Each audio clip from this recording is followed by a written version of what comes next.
start? Vaheguru Ji Ka Khalsa, Vaheguru Ji Ki Fateh.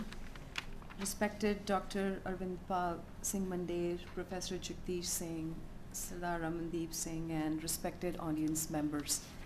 On behalf of Mata Tripta Gurukar and Nath Pragas USA, I welcome you all to our today's book discussion on the book Violence and the Sikhs.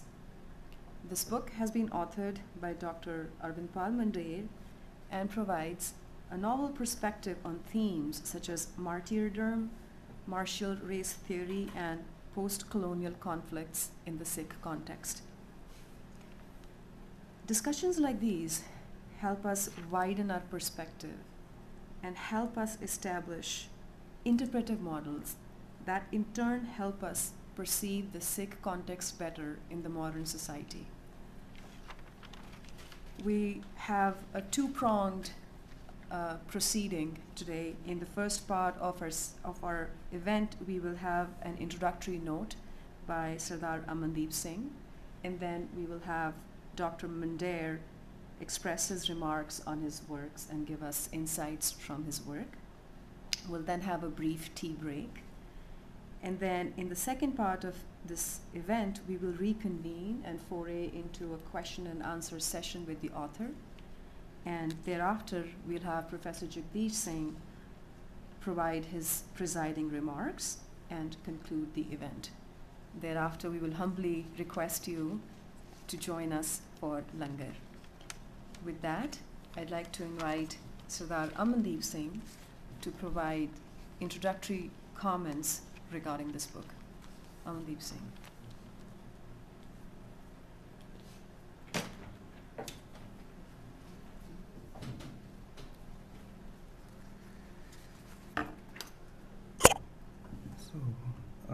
Respected Dr. Mandair, Professor Jagdish Singh, Harjot Kaur, and respected members of the Sangat, Vaheguru Ji Ka Khalsa, Vaheguru Ji Ki Fateh.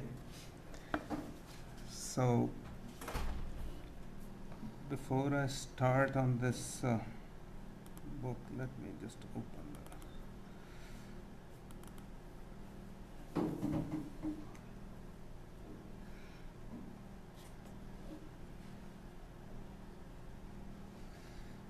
So today's talk, I have tried to divide it into a few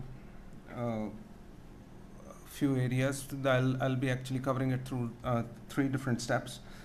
In the first step, I will try to theorize violence. So what is violence? And this, because we are going to talk about, the title of the book says Violence and the Sikhs. So we're going to talk about what is violence. Then we're going to, in the second step, I'll try to discuss the book itself, what are the contents of the book, so we'll look into that. And in the third step, we'll look into the, I'll try to conclude it with the theoretical contributions which are coming from this book, as well as we'll try to know exactly what are the contributions which are specifically related with the book itself. So, to start my talk, I'll first of all try to define what is violence.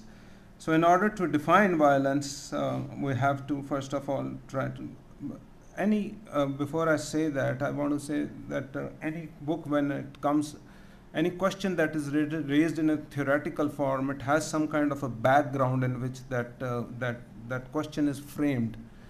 So to understand the question of violence, we should first try to know what are the compulsions of the historical situations. So before we go into actually defining violence, we should try to know the compulsions which are related with the historical situations. And what is the metaphysical idea of violence behind? So what is the metaphysical idea? How does violence is defined itself? So in order to go into that part, so violence is not merely a clash in physical form or clash of ideas or ideologies. So it's not just an head-on collision or something like that. It's more than that, there is a metaphysical idea of violence. How does violence occurs in an idea? So I've tried to define violence. So violence is an action of consciousness in time and space for assertion of meta-history into stagnant history conditioned in time. So whatever is conditioned in time, whatever is, we have our conditioned imagination. So when the meta-history actually tries to penetrate into that stagnant form of history, that is what causes disturbance, and that is what is causing the violence. So what are the types of violences? So the first violence could be the religious violence that we can see around especially after the post-colonial period. A lot of religious violences are becoming more and more prominent in with the historicization and racialization of religions. There is more metaphysical boundaries which are created within the religions, which is causing religious violence. Then the second is the secular and the political violence, which happens quite a lot. Then there is racial pogroms and genocides and world war. The world wars were actually a reflection of that kind of violence too.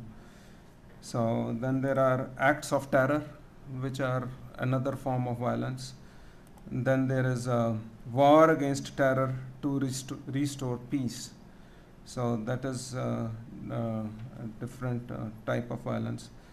And then there is revolutionary violence that sometimes societies become more aware, and they try to do that kind of revolutionary violence occurs. And then there is subjective violence as well, because there can be certain times that we have the violence which is not actually in physical, but it actually affects the psychology and subjectivity of the people. So there is subjective violence, and Dr. Mandair's book is actually referring to Zizek's work, who talks in detail about subjective violence.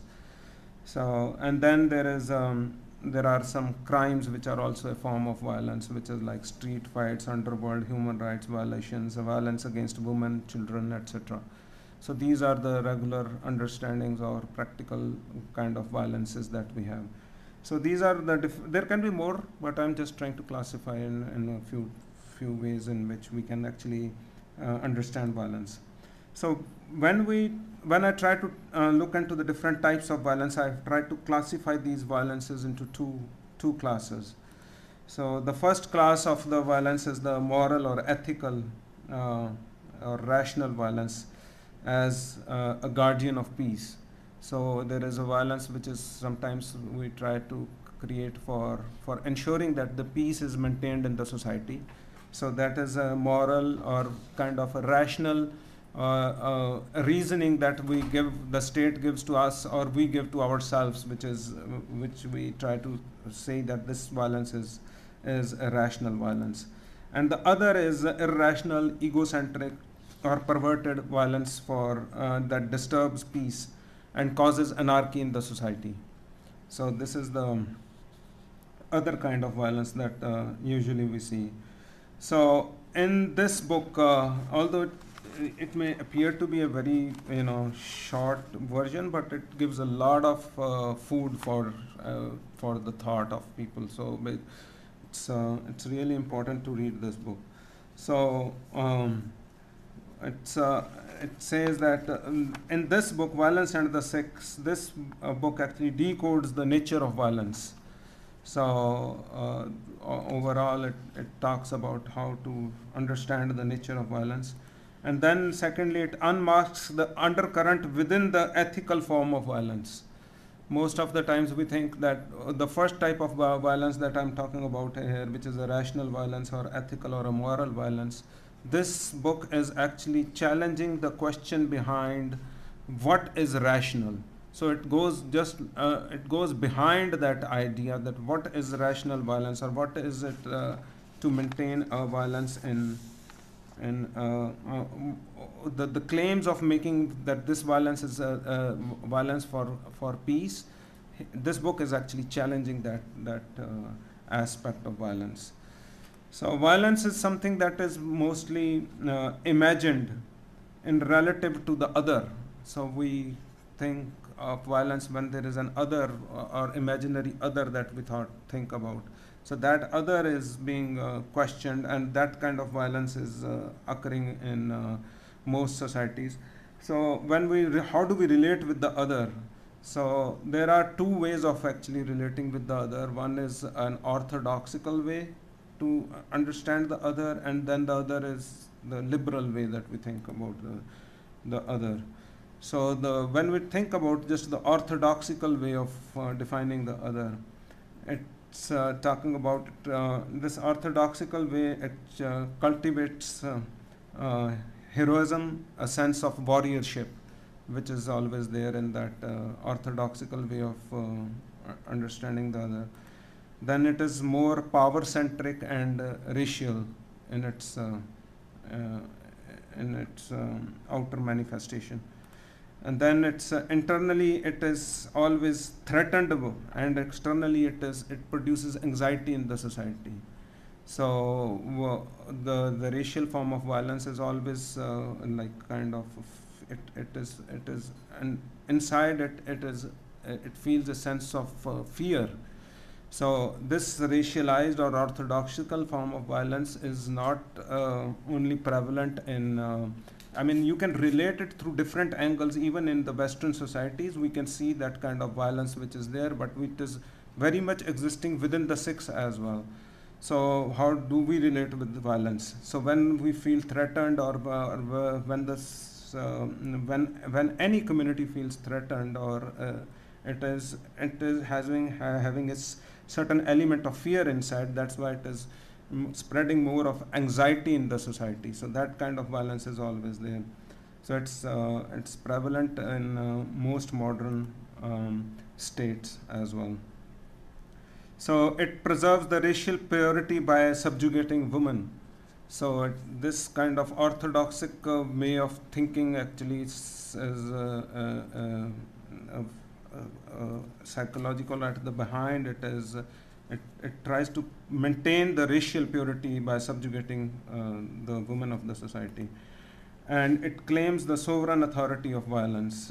So this orthodoxic way of understanding always claims the sovereign authority. So they claim that violence is our right to do, like violence of asserting, like the way we had even capital rights or other issues. It's like where it's a claiming of sovereignty of authority over the violence which is there. Then the other form of violence, which is other thought, is the liberal thought. It considers violence as a political tool. Most of the time we think that violence is just a political tool, and that's how we in our homes we think that, oh, it's just political, we don't need to be involved in it. And it thinks that the violence is actually disturbing the peace of the society. So this is how on the liberal mind actually considers violence. So there is a fear of loss of capital and the class in this. So it's unclassy to be violent. So that kind of mindset is always heavily dominating the imagination of a liberal thought. And the violence is thought to be ugly, it's thought to be crude and unpleasant. So in this sense, imagining the other is how the violence is actually occurring in different realms. So there are in this book now, I'm coming towards this particular book. So Violence and the Sikhs, there are 3 ways to theorize violence. So this book actually tries to tell us the 3 ways of understanding what is violence. So this is what I derive. Maybe there are some other readers who may derive more than that as well, or some different other meanings as well. So the secular meaning of violence is challenged in this book. So it challenges the secular meaning of violence. So what is violence in secular society? So there is a systematic displacement of emotions, sensibilities, ontological and metaphysical connotations attached to the idea of violence. Particularly Sikh violence in secular domain. So this book tries to actually underline this message that the Sikh violence is most of the times it is marginalized, and there is a displacement of that, and always considered that Sikh violence is violent, or in terms of being put into a different metaphysical connotation.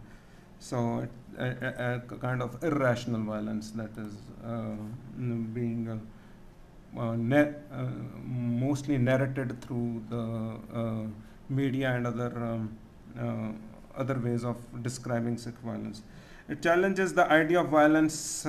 This book also challenges the idea of violence hijacked within the orthodox tradition. So it's not just it is looking at the state form of violence. This book is actually challenging the orthodox traditional violence as well within Sikhs. So how this book is also relating with that side as well. So it understands it's an attempt to understand the metaphysical meaning of violence and non-violent binary from a Sikh perspective. So what is peace and violence, or violence and non-violence, and from a Sikh perspective, this book actually tries to bring out that meaning. So there are 4 chapters in this book. The first chapter is the representing violence. So I'll quickly go over the contents of the book. So in this chapter, Dr. Mandair, he problematizes the pacifist and violent binary. So he's challenging that binary which is created, that there is a pacifist thought and there is a violent thought. So basically, that binary is being challenged in this chapter. And he contests the narrative that the dogma of religion versus peaceful secular state. This is always governed at the behind of minds of people or the dominant narrative that the religion is always dogmatic, and state is always peaceful, or causing is custodian of the peace of the society. So that is being challenged here. So there are 2 modes of violence that is discussed in this chapter. First is Kal-centric violence, then there is an Akal-centric violence. So there are 2 modes of experiencing time, and since we experience time in different modes, we experience violence in 2 different modes too. So the Kal-centric violence is in historical time, and it is while the Akal-centric violence is becoming of life in time. So this is how I've actually just taken exactly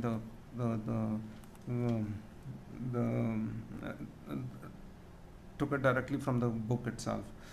So the Kal-centric violence actually gravitates towards ego, and Akal-centric violence actually gravitates away from ego. So that's how the 2 types of violences are classified. So, and the Kal-centric violence is state's form of violence, and Akal-centric violence is Gurmukh's struggle in history. So this is how the 2 violences are distinct. So unless we try to know that relate with the Kal and Akal and ego and non-ego, we will not be able to distinguish between the 2. We can think that violence is, we can put everything in one box and probably say that this is how we classify violence. But the second chapter is Guru Nanak's sovereign violence. So in this chapter, Dr. Mandair, he talks about Akal-centric violence as sovereign violence. He tries to classify violence as a sovereign violence. And he links internal violence with external violence. So the internal violence is the whatever going in the mind and the psychology and the imagination and subjectivity is through the sword of a spiritual warrior, which is he uses that term that there is a sword of spiritual warrior that first acts on its own ego itself. So takes that one has to take the violence first inside, and then there is another term that he borrows from Deleuze and Guattari, which says the word that kills. So that the word that actually kills the ego itself. So that's what he is contesting. He also contests that the dominant narrative from starting from John Malcolm to W.H. MacLeod, that Sikhism developed from a pacifist religion to a violent religion with the successorship of the authority of the Guru. So from first Guru to the 10th Guru, as the Sikhism developed from Guru Nanak to all the way to Guru Gobind Singh, there is a dominant narrative that Sikhism was basically a pacifist religion or peacemaking religion at the start, and when it heart of the dominant narrative that he is striking at. So here I want to underline the word successorship of authority, that I want to develop a little bit more on this. So this is where I would think that there could be more some little add-ons to this that can probably be added to this, because the successorship of authority is something that is was the Guru a successorship of authority in just in temporal terms, or is it a cosmological phenomenon beyond the time and space? What is Guruship? So because if we just think that it's a successorship of authority like a king giving to another king, or a transference of power, so that is that is something that is at the behind of most colonial thinkers, which is how they relate the Guruship and they put Guruship into a historical realm in which the history moves, and they consider Guru as a better person or better human, right? So that Guruship is itself being not considered when we try to borrow that, when they try to put Guruship into that kind of a thought process. So why is and if because if we don't look at that, then why is Guru Nanak called Adpurkh? So because Guru Nanak is not just a historical person who came in 1469, he is Adpurkh. So Adpurkh means that he is beyond something before the time was even invented, before the time and spaces. What is Guru Nanak's status there? So if we don't look into that, that's how we can easily say, oh, there is a successorship going on, and that is why there is the religion becomes itself from peaceful to a violent religion, or whatever narratives we want to draw from this, or can be drawn more easily. Was there a historical task before gurus? Because if we put everything into this realm, it will mean that there was some kind of historical task that gurus were trying to realize in history, which is in the creation of the Khalsa, which is the final point of history to realize itself. The spirit of history is realized, or spirit of Sikhi is realized in the creation of Khalsa. And if we do that, if we go into that ways of understanding successorship, we will close the history in a Hegelian term. It will actually mean that all Sikhi itself is realizing its spirit to enter into a final destination which is there, and that will be the absolute idea of creation of Khalsa, which will be which is probably the reason something which is going at the back of the mind of most of the colonial scholars and other scholars, how they realize Guruship. So how does this kind of thought actually gets or the realization of spirit of history gets into an understanding of scholarship? So the one thing that is mostly missing is when we look into Guruship, we go behind Guruship. So we try to understand in the light of Guru's, in the Guru's light, how to relate with Guruship. So we have to first of all understand that there is a difference between poetry and revelation. So revelation is something that is revealed. Guru Nanak always says, "Mardane rabab baja bani aiya." So he is not creating it. It's not something that is his mind's thought, or his creativity. He is not, his anthropology is not there in it. So basically that he's saying it's a revealed truth. So unless we understand revelation in that terms, or Sikhi in that terms, or relate with the institution of Guruship in that terms, we will have issues in understanding we will continue to look into that paradigm itself. So poetic consciousness is something that is to be, poetic consciousness is actually constituted from culture, symbols, signs, language, ethnicity, racial imagination, etc. So all of these are the elements of human anthropology. So poetry comes from not only that it's an earthly thing. It's something which driven from the history, from the anthropology of human forms. While revelation is presented as the truth. So I'm using the truth as so there is revelation is something that signifies that in Shabd. So understanding, that's why Guru says that ਇਹ JIO ਬਹੁਤੇ ਜਨਮ ਭਰਮਿਆ ਤਾਂ ਸਤਿਗੁਰ ਸ਼ਬਦ ਸੁਣਾਇਆ.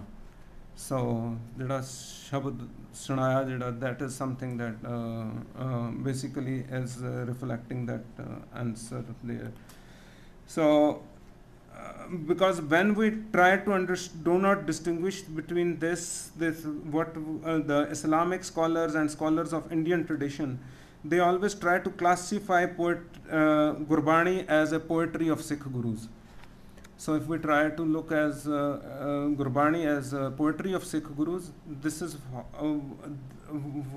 something which is not just this is probably a kind of pre-colonial idea which is always going at the mind of the scholars there. So there is a displacement of Gurbani from the category of revelation. When we try to say that Gurbani is poetry, we try to say displace the category of Gurbani is actually displaced from the category of revelation, thereby challenging the prophetic experience of Guru.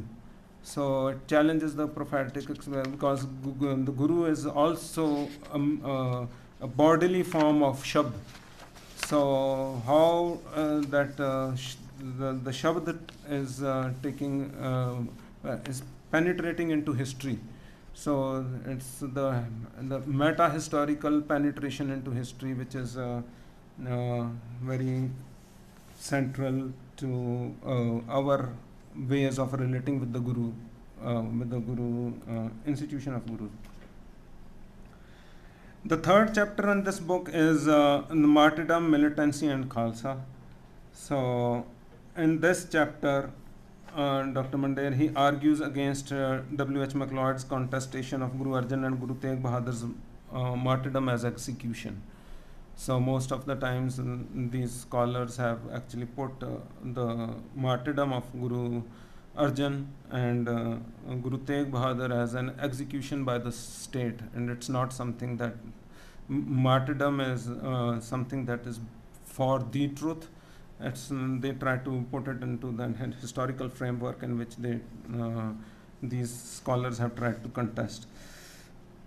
So he exposes the framework of MacLeod's work as a call-centric, because when in this book, when history is perceived through call-centric modes of understanding, you will see that there is a fight between Guru and the Mughal kind of pushed back or kind of displaced from these works of MacLeod. And Guru's partaking of Amrit from Panj Pyara, and this is a very significant insight that Dr. Mandair is providing in this. And that partaking of Amrit from Panj Pyaras is a shift from egocentrism towards non-egocentrism. So because the Guru first gives them the Amrit and then he actually bows down and takes the Amrit from. So he is moving from egocentric thought towards a non-egocentric experience, and that's why there's this way of relating with the time and space and and the experience which is developed in the creation of Khalsa itself is getting more into a sovereign domain. The last chapter in this book is for 1984 Clashes of Sovereignties. Dr. Mandair is actually questioning this, the clash of sovereignties. So he questions if 1984 was a clash of sovereignties in this chapter. He notes that the Khal-centric violence of state was exposed for a brief moment during 1984. So there was a very short moment in which the Khal-centric violence, the one that he has theorized in previous chapters, he is trying to move towards that this was basically a Khal-centric violence in 1984.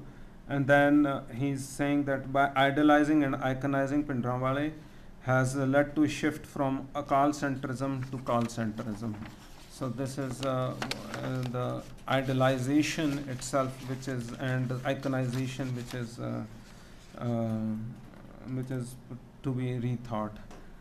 And coming to the conclusion of this talk, and this book is really specifically important because it gives the philosophical meaning of violence, which has remained unframed if not theorized adequately. So violence has not been brought under a scholarly lens or scrutiny from a Sikh perspective. So he has brought that lens or the spotlight right on the subject, which has not been theorized thus far from a Sikh perspective. So he's saying that the stagnant meaning of violence are produced from both within and outside of Sikhs. So both within and outside of Sikhs, there are some kind of stagnant meanings which are developing. We have the state version which says it's a terrorist or Khalistani kind of violence, while there is other side says other side is mostly like ethnocentric assertion of warriorship. Holding Sikhi in cultural, social, and racial captivity. So it's gravitating the Sikhi into an ethnocentric racial and cultural forms. So violence to be further theorized. Violence is probably needing more theorization. He's given a very broad framework, and this he is actually asking us to actually go further than what we think more normally. So how do we symbolize, what are the symbolic forms of violence? So what does the double edge of khanda signify? So it's not a sword, it's a double-edged khanda. So what does that signify? So he is also trying to theorize this or point towards that direction. He's also looking at the psychological apparatus leading to egocentrism. This violence needs to be further theorized. How does the psychological apparatus works in defining egocentrism? How are the desires, anxieties, and fears, etc., are related in discussing violence? What are the cultural patterns leading to egocentrism? So what are the different cultural patterns that from within the society which is developed, causing an egocentrism within the Sikhs? So this is also needs to be defined in violence, in understanding violence further. So what is the creativity of violent action devoted to the truth? So what is the creative aspect of violence? So, or it's a stagnation in history produced from isolation of its connection with the whole. So is violence only for a certain situation in which we want to do something, or is it something which is more creative in its nature? So that has to be further studied. And is violence a full realization of consciousness intentions of war? So do we, a man realizes his full relationship, full consciousness in the tensions of war, or taking maximum risk in human limit. So this, I mean, I'm not using man in terms of gender relations, but I'm just saying human, right? So full realization of consciousness in tensions of war, undertaking maximum, when you are in a state of war, and when somebody is actually experiencing that violence from all directions, how tense is the consciousness? So Guru takes you to that extremity, to the limit of consciousness, and so that is where the most creative forms of understanding violence can probably emerge for us. So lastly, I would want to underline the contributions of this book, and the first is that this book is contesting and dismantles the established framework of academic discourse on violence, particularly set by W.H. MacLeod's school of thought in Sikh context. So Sikhi was, especially in the Western societies, was always given an image or an envelope of being wrapped into violent kind of religion. So this framework was dismantled by, and this is one of the greatest gifts to the Sikh society. Otherwise, academically, if there is a narrative which is set there that Sikhs are basically violent, then this is something that can. This is where the intellectuals think about us. This is how it percolates into the society. So he has pushed back that argument, which is coming forth to establish us as a violent religion or violent community. So the second most important contribution that I find is that he gives very original framework and very original terminology in 4 different domains. He is defining Kal and Akal paradigm, which is really a different way of understanding time. So unless we understand time in a different framework, time and space from a different framework, we will not be able to relate with violence from that perspective. So he is also developing an idea of sovereign violence. So what is a sovereign violence, and what is a historical violence, or something that we experience on how do we relate with violence, is new ways of looking at violence from that. So he uses the term word that kills. So basically something that is something internal to you. So how does the Shabad and the experience of Shabad relates with the psyche and the consciousness of human conditions. So then he is also talking about ego versus the ego versus non-ego paradigm is something very unique, something very new which has not been discussed before. So he is he's also brought this to our light, that how is the Gurmukh's violence as an action in history, and how is the egocentric violence more of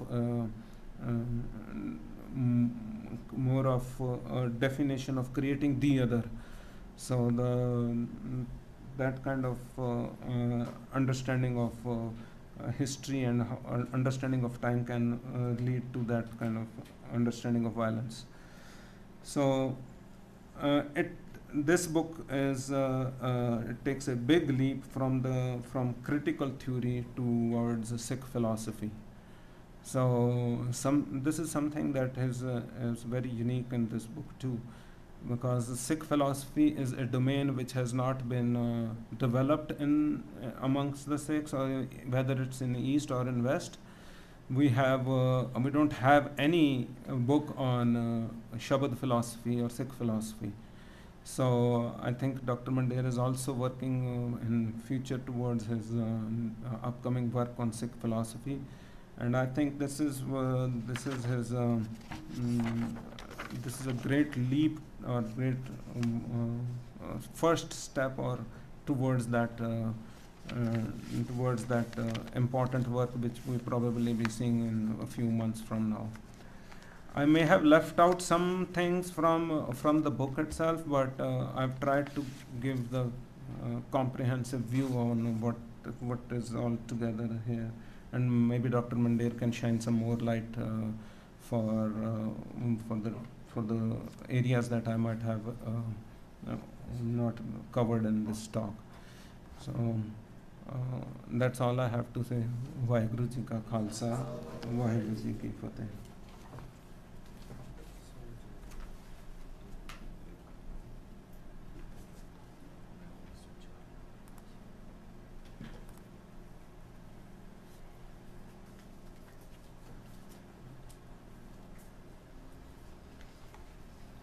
Thank you, Amandeep, for your talk. It was enlightening. You told us about the description of violence in a more fuller model rather than just the literal dictionary meaning of violence, and of course, connoting what Dr. Arvind-Pal Mandair suggests as the meaning of violence in his work. You also, delineated the titles of the 4 chapters of this book and helped summarize their key imports for the audience. Also, the theoretical contributions coming from the book, where Dr. Mandair devises new terminology and ushers new ways of experiencing and perceiving the secular and spiritual paradigm of Sikhism better, and finally recognizing that this book is a profound contribution, a great leap, a great marching next step for critical theory to start navigating into the true meaning and model of Sikh philosophy. Thank you for your talk. We'll take a 2-minute break where Professor Mandair is deploying his laptop and setting it up with the projector. So just for a couple of minutes, we'll take a break.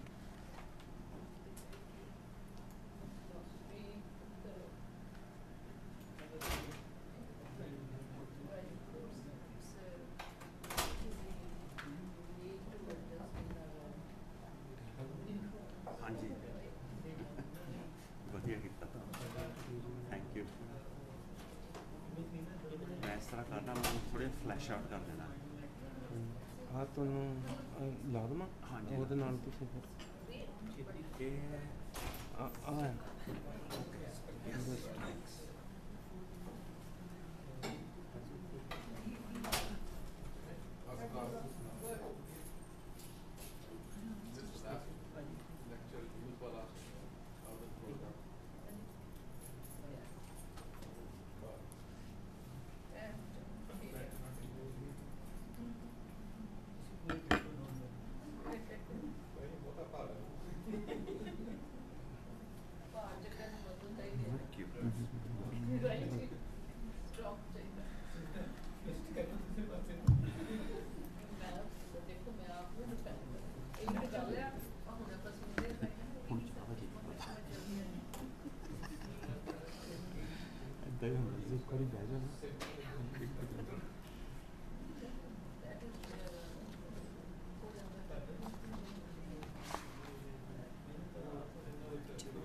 That would be wonderful. Just half a cup.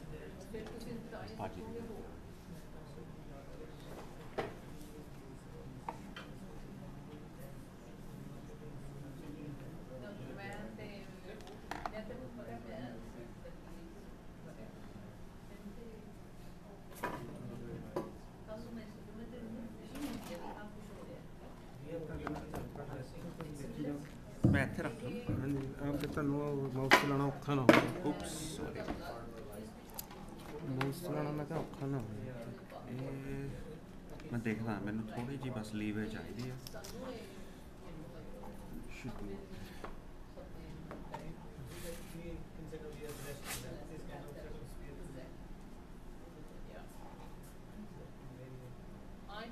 ਠੀਕ ਹੈ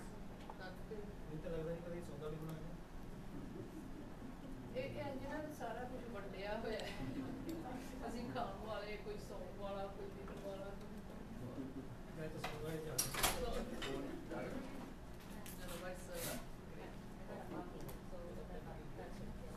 ਹੋ ਗਈ ਹੈ ਮੈਂ doctor ਕਰਦਾ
so much. Good.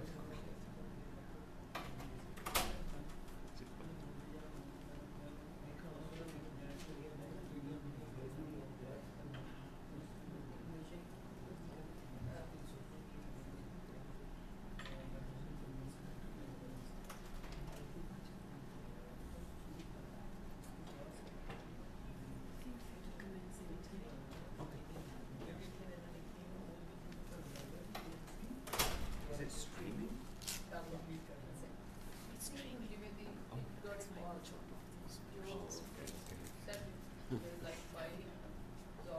I'm not used to streams.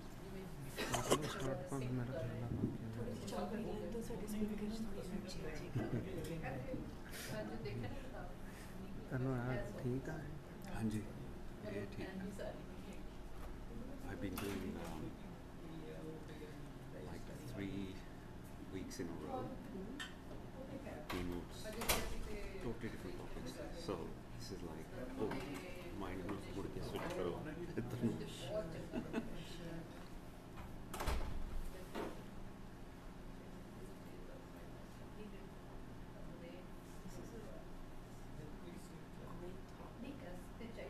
It's really important, more than people realize. They think they know everything about why it defines us.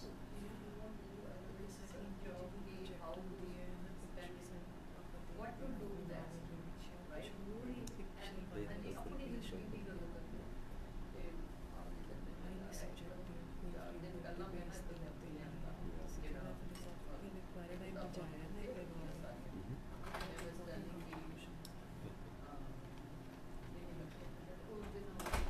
करिए.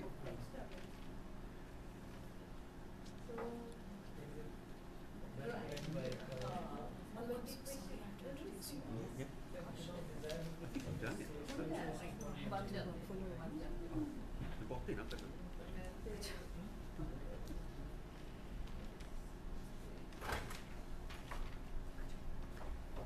So before we start with Dr. Mandair's talk on the book, I'd like to take this opportunity to say a few words about him. Dr. Arvind-Pal Singh Mandair is Professor of Asian Languages and Cultures and holds the Sikhs Studies Chair at University of Michigan, Ann Arbor. He specializes in Sikh and South Asian studies. His research and teaching traverse several different fields, including world philosophies, continental philosophy, post-colonial theory, translation studies, history and theory of religions, political theory, and the study of spirituality and consciousness. And it's especially important to state here that Dr. Mandair has liberated Sikh studies from the colonized perception by surfacing critical deficiencies of the lens that Hugh MacLeod's school employed to construct. And in doing so, he has inaugurated a new era in which his works continue to position themselves as our aids in our collective journey in surfacing and perceiving the true spirit of Sikh studies as opposed to the colonized perception. So that's a significant contribution from Dr. Mandair. Now, over the span of last 2 decades, Dr. Mandair has authored several seminal works, which include Sikh religion, culture and ethnicity, teachings of the Sikh gurus, secularism and religion making, Sikhism, a guide for the perplexed, Sikhism, Volume 8 of Encyclopedia of Indian Religions. He has several projects in progress, and the momentum that he's gained over the last 2 decades has further energized him into working on these books with invigorated rigor. Now, the first of his most recent books include a book titled Sikh Philosophy, which explores Gurmat concepts in a decolonizing world. The book has been published by Bloomsbury and will be available to the general public in 2022. Now, the current book, the second book, The Violence and the Sikhs, which was published by Cambridge University in March 2022, and is the focus of this book discussion today. In that book, in our modern secular world, the reality is that it appears to have become rather common to misrecognize and misplace the relationship of violence with minorities. And by foremost acknowledging this tendency as real, this tendency to misrecognize and misplace as real, and secondly attempting to articulate its constituents and nuances, Dr. Mandair has offered a uniquely significant contribution via this book, proffering his associated insights into the mainstream on what's the philosophical paradigm around violence that Sikhs should be aware of and should consider to revitalize their understanding of regarding violence. With that, I'd like to invite Dr. Mandair to give us his talk about this book. Dr. Mandair. Waheguru Ji Ka Khalsa, Waheguru Ji Ki Fateh. Thank you, Harjot, for those kind opening remarks. Thank you to Amandeep for such a comprehensive introduction. My thanks to Nath Pragas for organizing this, to Mata Tripta Gurdwara for always hosting these wonderful events. I don't think there's any Gurdwara that I know of in the US that is so progressive in this respect. And of course, my thanks always to Professor Jagdish Singh, who's a moving spirit behind Nath Pragas and has been a key supporter of some of my early works as well. So my thanks to all of you. I should say at the outset, I was really surprised when I got the print version of the book 4 days ago. It literally only came 4 or 5 days ago. It was so small. It was smaller than I thought. It's tiny, but it's 30,000 words. And why is it so small?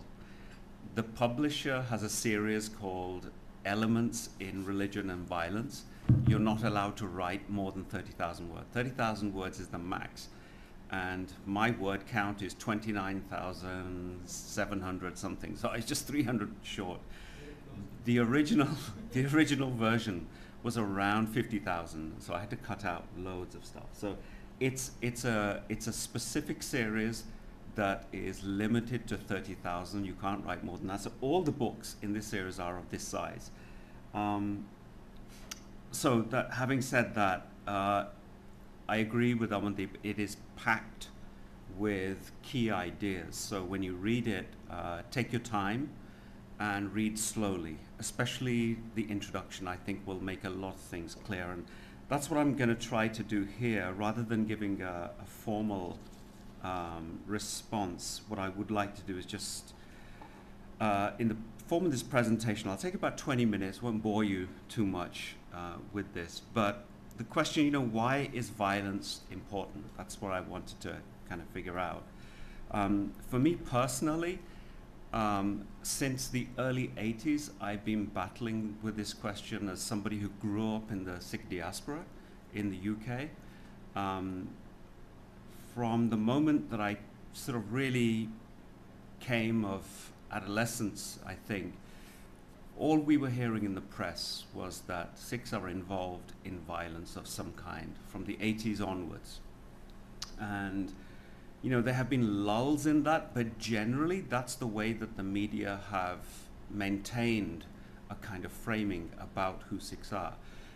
And in the early 80s, in 81, 82, when I was in England, we were receiving pamphlets which were distributed in gurdwaras. And one of the pamphlets that was distributed was called Hindusic Conflict, right?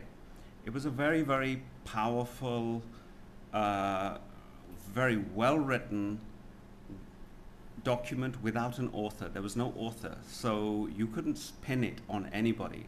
And yet it was distributed free across the gurdwaras. I think it came to the US and Canada as well. But there was a series of these works that were going on, and Sikhs themselves began to think of themselves as violent. And of course, the events speak for themselves, which I'm going to talk about in a minute. But anybody who was trying to get a job in those days, whether you were in science industry and engineering, etc., and this happened to me as well. I was clean shaven at the time. I wasn't And whenever I went for jobs, one of the questions that the company would ask, and I remember Shell, I had an interview with Shell, with BP, with others, and they would all ask you the same thing. Oh, so you're a Sikh, yes. So can you get on with Hindus? Because we're hearing a lot of problems in the media. And this was the kind of framing. And, you know, this kind of sinks into you. And whenever I had talks with colleagues when I started a PhD as well, it would always come back to this issue of violence, of can you get on with other people in the world? You know, you are intrinsically labeled as violent. So that's something you had to deal with, and I've been kind of trying to figure out where is this coming from. Obviously, we can see in Sikh historiography, etc., you know, violence is always there, you know, martyrdom, and all of these issues. But there's something else about this framing which is deeply troubling.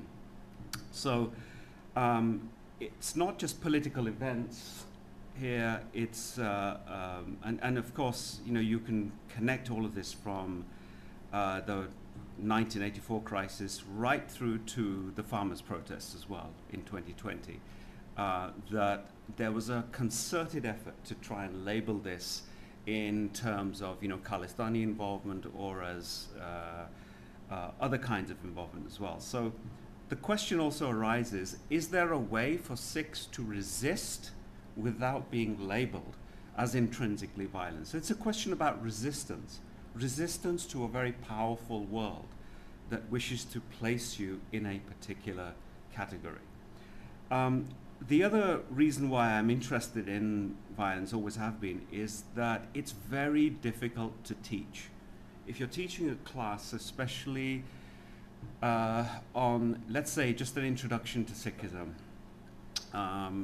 somewhere along the lines you will have to deal with questions about martyrdom, about violence, etc. How do you frame it? How do you frame it? Do you frame it in history? Whose history? What is history? Is history just time? Who frames that time? These questions are really important, because if you start asking these questions, there's a link to how violence is understood, how we think about violence, and who created that thinking about violence. It's very, very important. So teaching, very, very important. It took me years to figure out how to present these ideas without intrinsically buying into that narrative that Amandeep talked about so fluently in his introduction, you know, the liberal concept of violence. And so this, it sort of culminated in research in a number of ways. I haven't written extensively about violence. This is the first major book. I've written a couple of articles, but this monograph allowed me to bring the ideas together. And so this is looking at the logics of violence and non-violence in Sikhism, which is part one. Another book that's forthcoming, which will really expand this, is something called War Machines.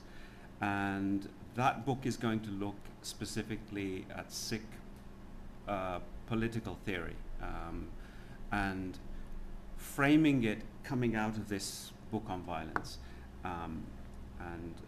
Of course, there is also what I'm seeing in critical theory these days and in mainstream studies is a resurgence of interest in something called critical violence studies. So people were really interested in religion for the past 30 years. Now they're really interested in violence because of the way that majoritarian states are deploying the term against minorities. So it comes full circle back to all of these issues. So those are some of the issues. One of the questions that I have is, you know, can we complicate the conventional image of violence? For me, it was in Sikh studies. So Sikh studies, which is the field that I went into, this narrative was central to understanding Sikhs. And I'll come to the point that I think is crucial.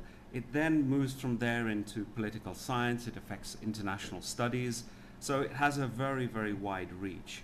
You know, are there alternative logics of violence which we can use for critical theorization, for pedagogy? And what are the lessons that we learn for intersectional resistance? This is crucial, right?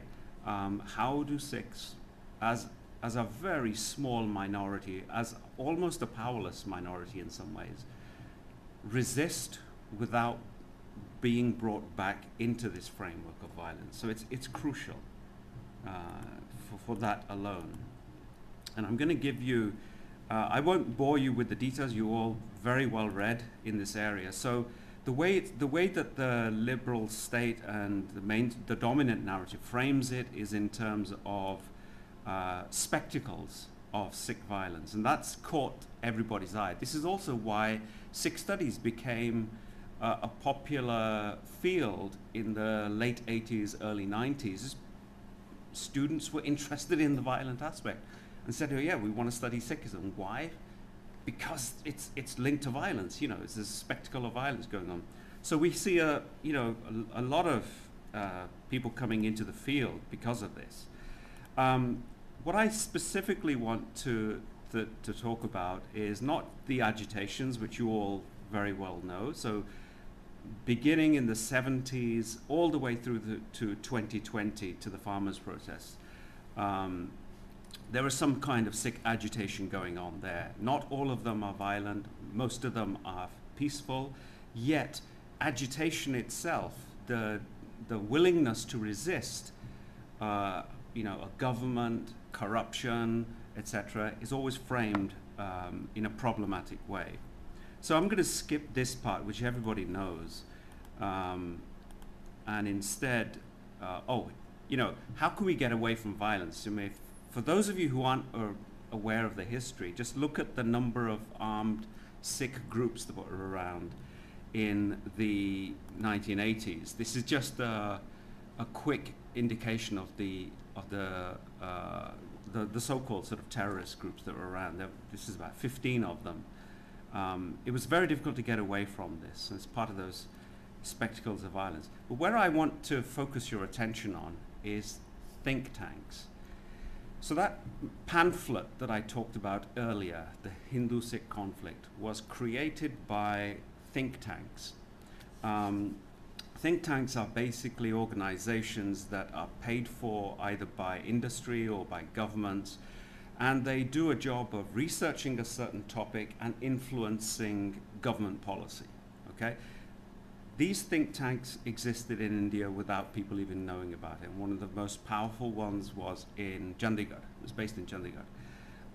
It was called the Center for Research and Development, and it was looking at what Sikhs were doing in farming and any areas which could be exploited by sort of governments. Of course, they're not going to say that, but you look through the lines, and that's exactly what they were for. So the CRID existed since the 80s. It was largely paid for by some aspect of the central government. There is also the SATP, which is the South Asia Terrorism Portal. This was created for what's his name? KPS Gill. Yeah. Who became central to this, and it was a way of keeping a focus on transnational, terrorism, Khalistani movements, etc. And then this other organization, Stratfor, which had a direct link to Indira Gandhi's government, but was actually, the face of it was a Washington-based group of administrators and scholars who influenced both, Indian policy and also US policy on all of this. So these are very shady kind of organizations that actually influence media and government policy as well. Especially if government wants to push a certain aspect, they do it by influencing media, and it's coming through these think tanks, which hardly anybody know about. And academics are very often part of this as well. The most recent one is the MacDonald-Laurier Institute, which has been, this is a Canadian institute and has been working to kind of project all Sikhs as Khalistanis. And they wrote a pamphlet called Khalistan as a Project of Pakistan, which was really problematic, came out in November 2020, and there was a huge pushback from Sikh academics. So for the first time, a group of 35 Sikh academics wrote, signed their names saying basically this is complete nonsense, and you know we completely disagree with it. I was one of the signatories as well, and for the first time, academics really used their power to push back against what was going on here. And I'm not going to talk about it too much, but this is coming out in the public sphere. Of course, they're not going to lie still. It's you know they'll be back with a different version of all of this later. But I just thought I'd make you aware of how problematic these issues can be. So part of the reason for writing this book was also to take away the kind of framework that think tanks use. Another issue for me then, when you start writing about violence, was that modern Sikh studies has been dominated by a group of scholars, many of them very, very good scholars as well, excellent scholars, but they all write about violence in a particular way, in a way that was framed by the historian Hugh MacLeod. And you can see all of these people. The ones in red, there was a book by Ghani Jafar, who's a Pakistani journalist who wrote immediately after the 1984 crisis, actually just before, and also Rajiv Kapoor, who actually probably was a civil servant, did his PhD at Oxford and then published a book called Sikh Separatism. This was in the 80s. And after that, all of these people are sort of writing one way or another about violence. But what's interesting is that, number one, the nature of violence is never questioned. Nobody questions that, you know, what exactly is violence, who is framing it. Violence is just an external phenomenon, right? We all know what it is. It's common sense. Can't you see it? It's a spectacle of violence, right? It's et cetera, et cetera. And that all sort of feeds into this liberal concept of violence. In Punjab, on the other hand, scholars I think were deeply concerned about the framing. And we see that in all of these works. And we see in their works a kind of implicit Sikh concept of violence, but it never really was brought out. And in a sense, what I've tried to do is to give voice to some of these early efforts so that I think some of their work can be taken forward. So there is a discrepancy between Western and Punjabi forms, etc. And all of this framing of violence, especially the liberal concept of violence, is going on in the backdrop of the Sikh agitations from 70s to the 90s. So a lot of this is very, very important to understand. Let me just go into more detail on the thing that Amandeep brought up, which was, you know, the role of MacLeod, I guess. He very rarely writes about violence, but the way he framed was crucial for understanding it. And so all I'm showing here is just a map of how all of this occurs. It's the liberal concept of violence. It actually begins as soon as Sikhs come into contact with the British, with John Malcolm, who was a British military officer. He was assigned to Maharaja Ranjit Singh's court to go and study what's going on. The British didn't know much about the Sikhs at the time. They were still moving into the Punjab. And so Malcolm's work was the first written account of who Sikhs were, what they were about, and what is their central philosophy. Now, it's crucial to understand, certainly for British people and for Europeans to understand, you know, who a people are in terms of what their central philosophy is. What I've argued here is that the narrative that Malcolm creates is pretty much unchanged all the way through to the era of Hugh MacLeod and even today, down to works that have been written later on. And it all comes into the kind of liberal conceptualization of violence and creates a kind of dogmatic image, a kind of orthodoxy about violence. So when we say the liberal concept of violence, it is an orthodoxy in itself, and that's very, very important. at the heart of it, and I'm going to quote here from what's important here, a lot of this literature bases itself on a reading of the Gurbilas literature, which is the heroic tradition, and basically says that this literature is showing that there has been a shift in the dominant philosophy of the Sikh Panth after a certain period, and especially even during the Guru period.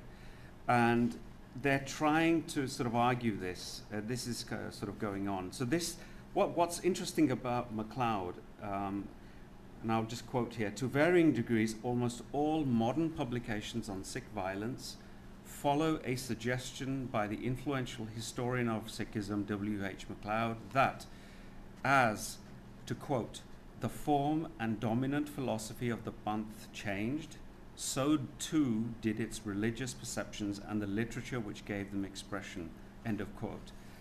That's just one line, but pretty much everybody followed that narrative for the next 40 or 50 years, and it's that narrative that basically something changed in the Panth. The philosophy itself changed after the early Sikh gurus. And that's, in a sense, for Sikhs, it's very damaging. It causes a huge problem. So what is the true philosophy? The true philosophy must be Guru Nanak's philosophy, which is pacifist, as opposed to the spurious philosophy of the Khalsa, which is regarded as a deviation from all of this, right? And I brought this out in the Religion Inspector book many, many years ago, but this is the first time I kind of really laid it out to show how this tiny little observation can turn into an entire thesis in academia. And literally, there has been no questioning of this. And even Sikh writers have absorbed this, they've internalized it, and are kind of have been repeating it. Although there's been a lot of pushback against this. The question is, how do you write about it when the tools for writing about this are coming from that liberal tradition itself? So, you know, we work in liberal institutions, we have to work within the frameworks that they set, so it's not easy. So the problem with the liberal image of violence, which all of this creates, is simply that it creates a model of sovereignty which is accorded to the state. So legal sovereignty rests on the state's monopoly on the use of force, so violence has to be defined by the state. It's the use of force has to be defined by the state. And the way they defined violence is basically confined to the interference or causing harm to the legitimate pursuits of other individuals. So it's based on the philosophy of individualism, right? That very philosophy which is coming into a lot of problems today. And the other part of it is epistemic sovereignty. Epistemic sovereignty means that the state and its knowledge system, the universities, have the complete authority and control over the way that we think and the way that we think about violence. That's really it. So for them, true violence, proper violence, is empirical violence, it's observable violence, the one that everybody can see out there. So terrorist attacks, for example, are examples of violence. So in a sense, basically they're saying, look, there's a common sense. We all know what violence is, right? Just look out there, look at what bad people are doing, right?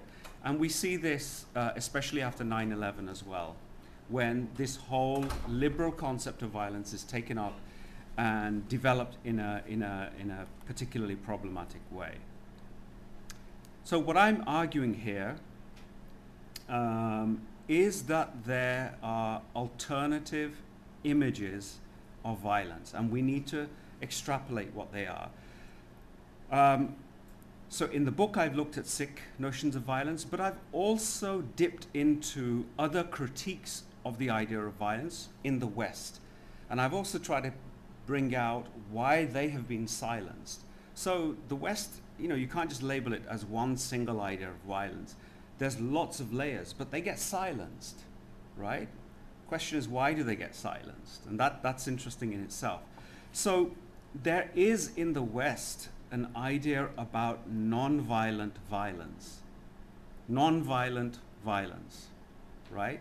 And that non-violent violence is also there in Asian texts as well. You can look at it in Buddhism, in Hinduism, and especially in the Sikh texts as well.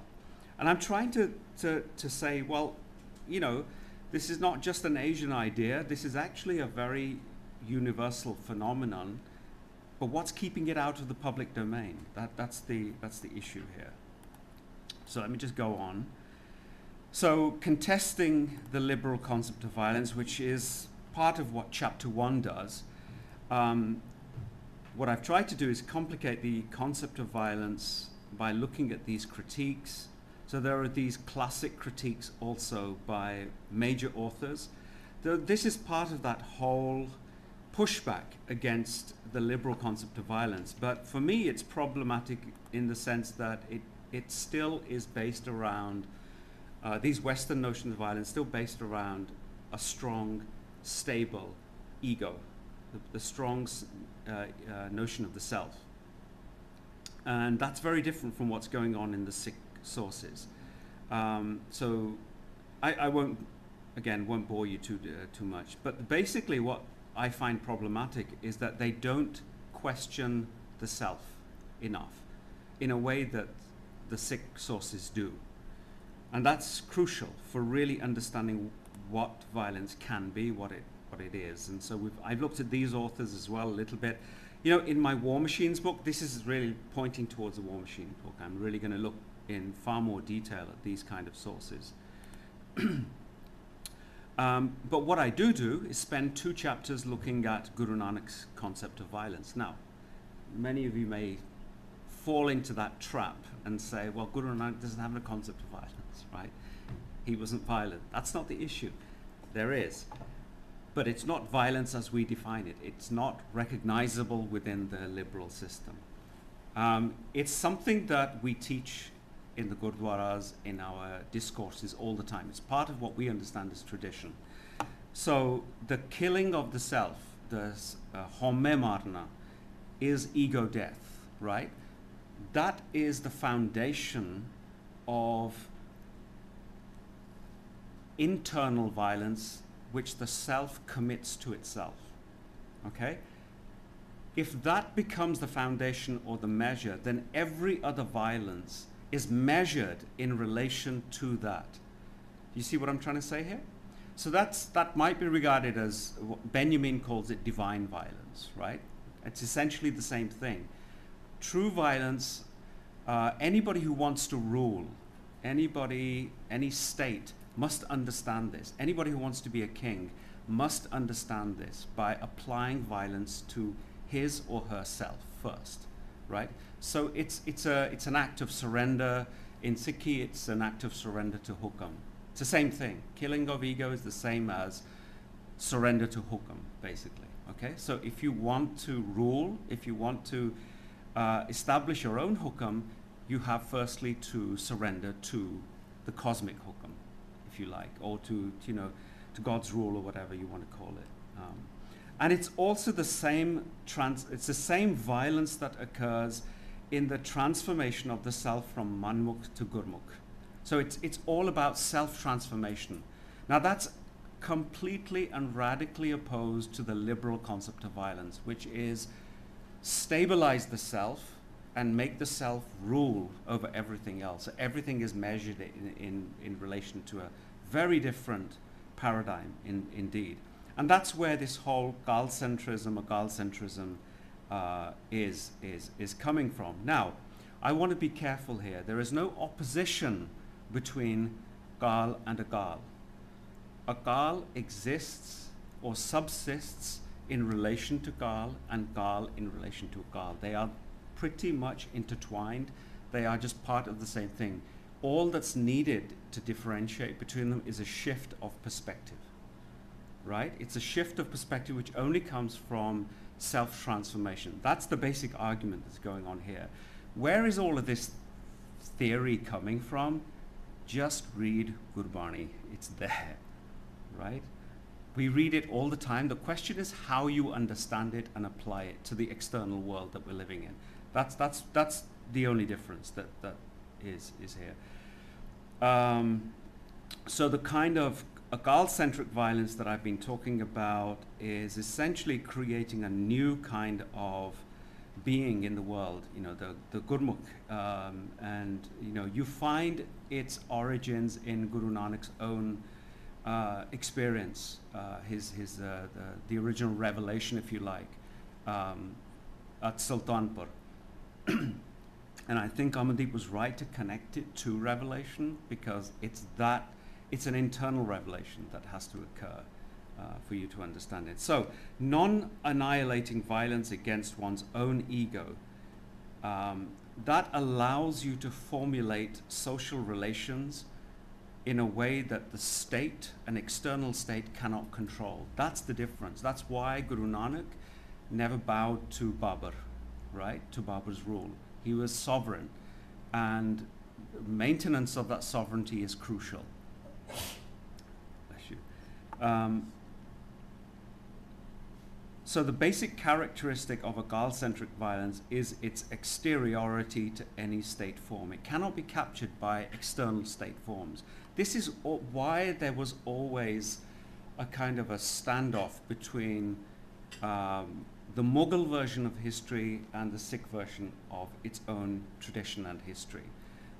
We're talking about monopolization of violence and where that violence is coming from. So for the Mughals as well, that's why they try to use external force to subjugate, you know, minority populations, whereas the Sikh gurus were always resisting from a very different sort of source. So this has a great deal to do. And actually not in this book, but in the Sikh philosophy book, which is coming out in July, I have really tried to tease this out in terms of diagrams, just by showing you how this psychology that is created is quite different from the liberal sort of conception. So this Akal-centrism here is basically showing how ego formation works, and this is where the liberal concept of violence would be situated. Now the two lines that come this way downwards, that's representing the self-transformation, the internal violence that the individual must do in order to become a Gurmukh, and in order to be able to exercise violence and exercise rule, sovereign rule, right? So sovereign rule is not necessarily just to do with states, it's to do with oneself. One has to achieve a sense of sovereignty. And again, that is all to do with conquering one's ego in a particular way rather than stabilizing it. And all I'm trying to show here is how radically different the two psychologies are. The psychology of liberalism, in which we're stuck, and the psychology of that comes out of Sikhi, Akal-centric psychology.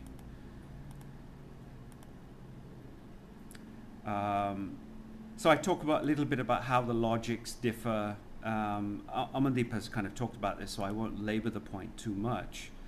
And then I also, now this is something I've touched on a little bit in the book, but then how does Akal-centric violence actually work? And this is why it was a problem for my teaching. This is supposed to be, for many people it sounds like divine violence, right?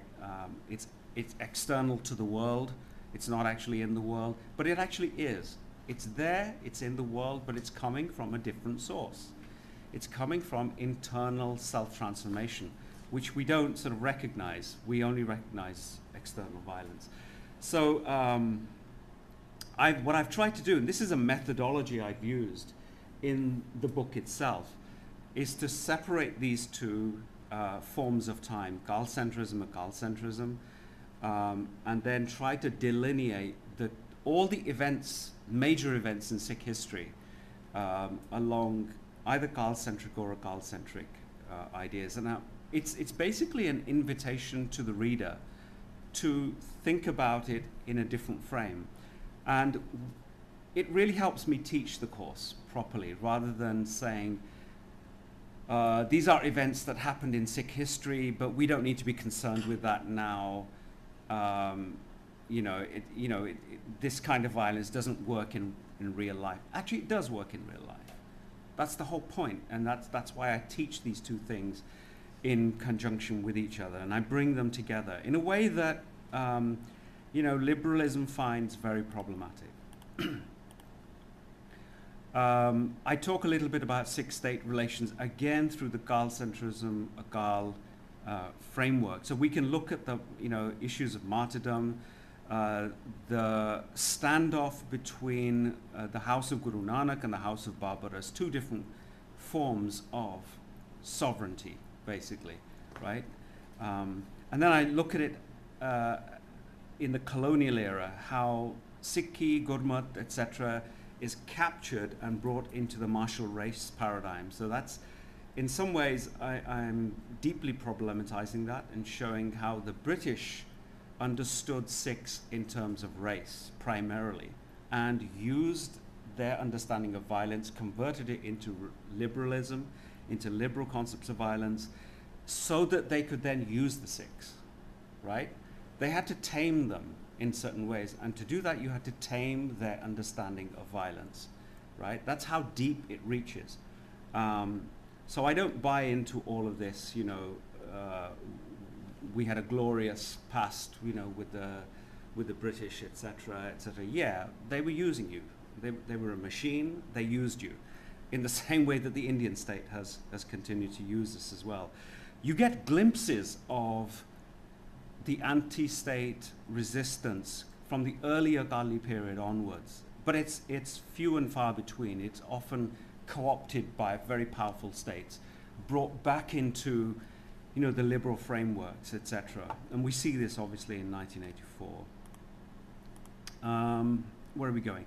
These are some of the pictures I would have loved to use, just showing you how the sovereign violence is actually captured by the British colonial state.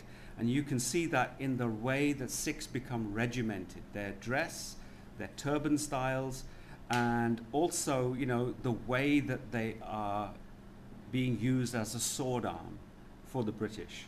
And of course, the Indian state is now trying to use that and use them as a sword arm for Hindus, right? As we well know. But I think we should look at these kind of images with a very complex eye, rather than simply pride that, this was a great, glorious period. Glorious for whom?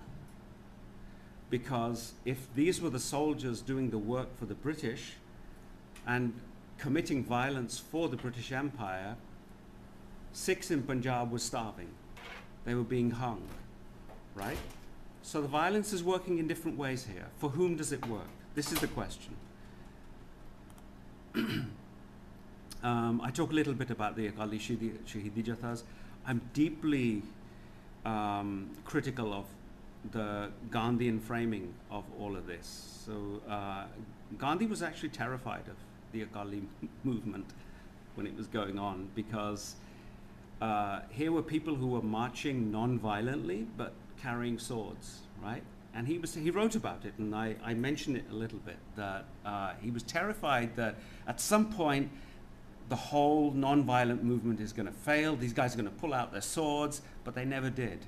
And what they proved is that Gandhian non-violence itself was only half of the story. It's problematic in itself. And Gandhi's idea of violence itself comes from a legal theoretical system.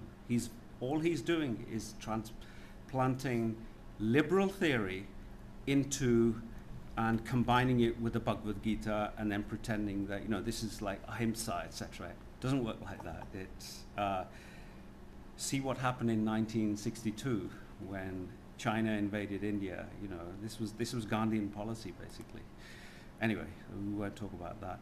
I then do talk a little bit about, actually spend an entire chapter looking at 84, and what I'm trying to do is not go one way or the other, just to show you how the framing is problematic, and how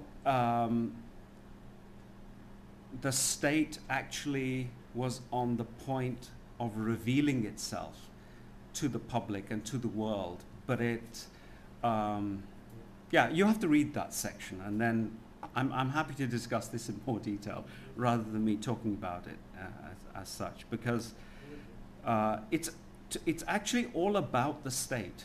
That's all it was. And where I would like to go in a rewrite of the book in War Machines, I would like to include a little bit on the farmers' movement, because I think the intersections that were created between different sectors of not just the farming movement, but the anti-capitalist movements as well, had learned from the utilization of violence by the Indian state and by other forces as well. And you know, that's something we should think about. But the next step for me is to really put this into political theory. And that's what the War Machines book is about. So I hope that gives you a little bit of context into what is going on in the book. So my thanks once again to everybody, to Baisab, to Amandeep, to Harjot, to Nath Bugas, and of course to the Gurdwara itself for allowing me to kind of share some of these ideas. I do hope you'll sort of go on Amazon or whatever, just pick up a copy of this and read it for yourselves, and maybe we can discuss it in a little bit more detail. It's very, very packed, so you really have to read each line carefully. Okay? Thank you very much. Waheguru Ji Ka Khalsa, Waheguru Ji Ki Fateh.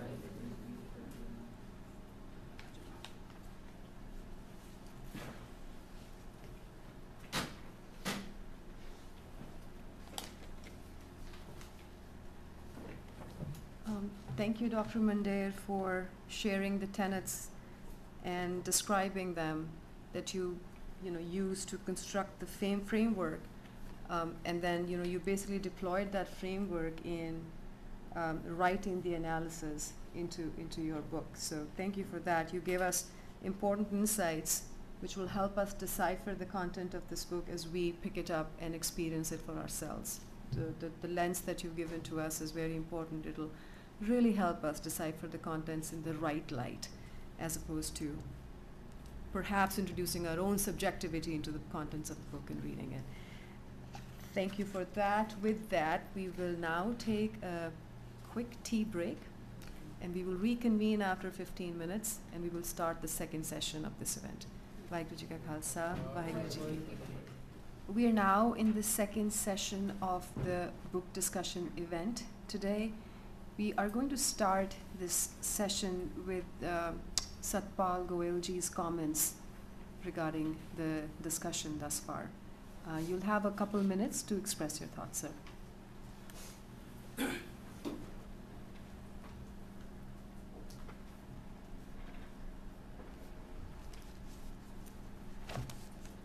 Waheguru Ji Ka Khalsa, Waheguru Ji Ki Fateh. Distinguished panel and audience, it's a great honor to be connected with this kind of programs. So I wanted to thank Amandeep Ji for organizing this. So what struck me most from Dr. Mandair's talk and book, like Amandeep said, to stand up and to challenge something. This is not an easy task. Number two, to think and to write is the most difficult thing. Shakespeare wrote King Lear when the whole country was going through plague. To write a book in these challenging times, this is another honor. We simply sit and criticize, don't do much. So this is the altogether different perspective. So from that angle also, I owe my gratitude and we respect for doing this. So same way, when Walt Whitman wrote the first American poet, his book with his own money, Leaves of Grass. His first line, I celebrate myself.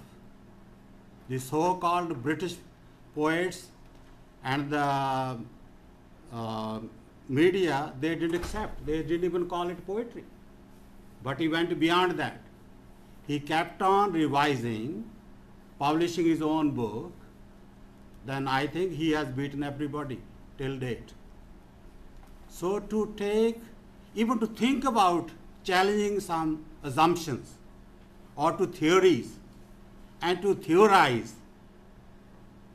And number two, T.S. Eliot, I keep on referring to his essay, that's for any English literary people or students, his essay 1914-15, Tradition and the Individual Talent.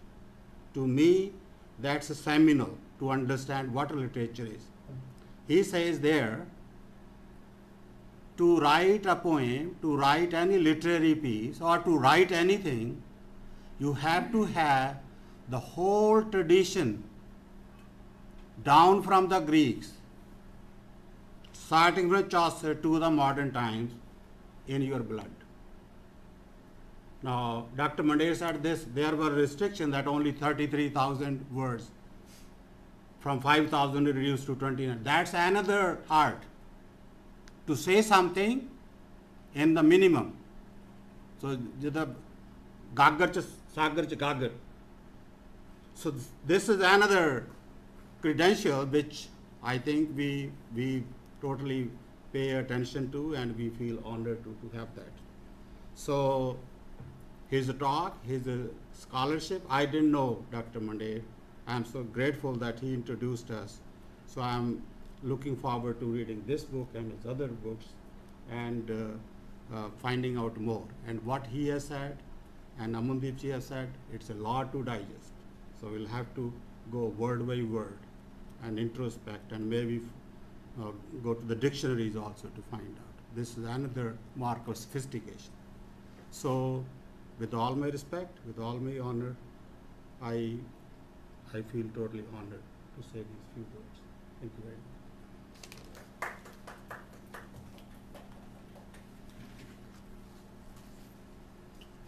We appreciate the kind and encouraging words, Mr. Goyal, that you have left us with here. With this, we will now foray into the question and answer session of this event. The audience is welcome and highly encouraged to ask questions of Professor Mandair. We'll have about 20 to 25 minutes for this Q&A round. So Dr. Mandair, I'd like to invite you to the stage so you can take the audience's questions. I thought we were going to hear from Vani, but I'm happy to take any questions. So I wonder, I missed the first part, maybe I missed something. Instead of violence, why we do not pick words like fight? Why do we pick violence? Why not fight?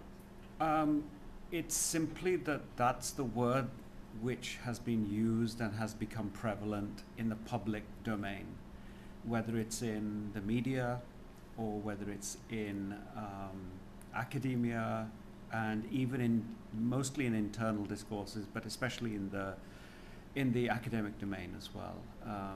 So the word violence becomes central to many other different terms. So everything gravitates around that. It's a pivotal word, but it also has a legal connotation as well. So it's central to the idea of what the state is, its authority, and the state's monopolization of violence as well. So the idea of, and then there's something in the broader public discourse which is part of the whole liberal imaginary about the distinction, the difference between religion and violence. And that's what the Element series is about. It's about exploring religion and violence and the relationship between them. And that's a problematic area as well, because there is assumed to be an opposition between religion and violence, right? And so yeah, that's why the word violence is so seminal to the liberal imaginary. It's so central to the liberal imaginary. It then becomes central to public discourse. Every other word like fight, fighter, etc., force, terrorism, etc., revolves around the definition of violence that's given and the dominant understanding of it. That's why. Benji. The word, when we talk about violence or we look at the characteristics of our nature's ਕੁਦਰਤ ਦੀ ਜਿਹੜੇ ਬੰਦਰ ਜਿਹੜੇ ਜੀਵ ਜੰਤੂ ਹੈ ਜਾਂ ਅਸੀਂ ਵੀ one of them ਹੈ, right? So the point when we say ਜਦੋਂ ਸਾਨੂੰ ਡਰ ਹੁੰਦਾ violence ਜਿਹੜਾ ਹੈਗਾ, do we justify like that by studying the human nature for that, ਮਤਲਬ ਕਿ ਜੇ ਹੁਣ ਜੇ ਸੱਪ ਨੂੰ ਡਰ ਹੋਏ ਤੇ ਡੰਗ ਮਾਰਦਾ ਹੈ, ਰਾਈਟ? ਤੇ ਸਾਡੀ ਜਿਵੇਂ ਦੀ ਸਾਨੂੰ ਕਿਸੇ ਚੀਜ਼ ਤੋਂ ਡਰ ਹੋਵੇ ਤੇ ਉਹ ਕਿਸ ਐਕਸ਼ਨ ਚ ਕਿਸ ਰਿਐਕਸ਼ਨ ਚ ਉਹਦਾ ਜਿਹੜਾ ਮੇਬੀ ਇਨ ਦਾ ਵਾਇਲੈਂਟ ਔਰ ਜਿਹੜਾ ਅਗਰੈਸ਼ਨ ਜੋ ਵੀ ਹੁੰਦਾ ਹੈ, ਕਿ ਮਤਲਬ don't we think from that point of view also in the whole humanity?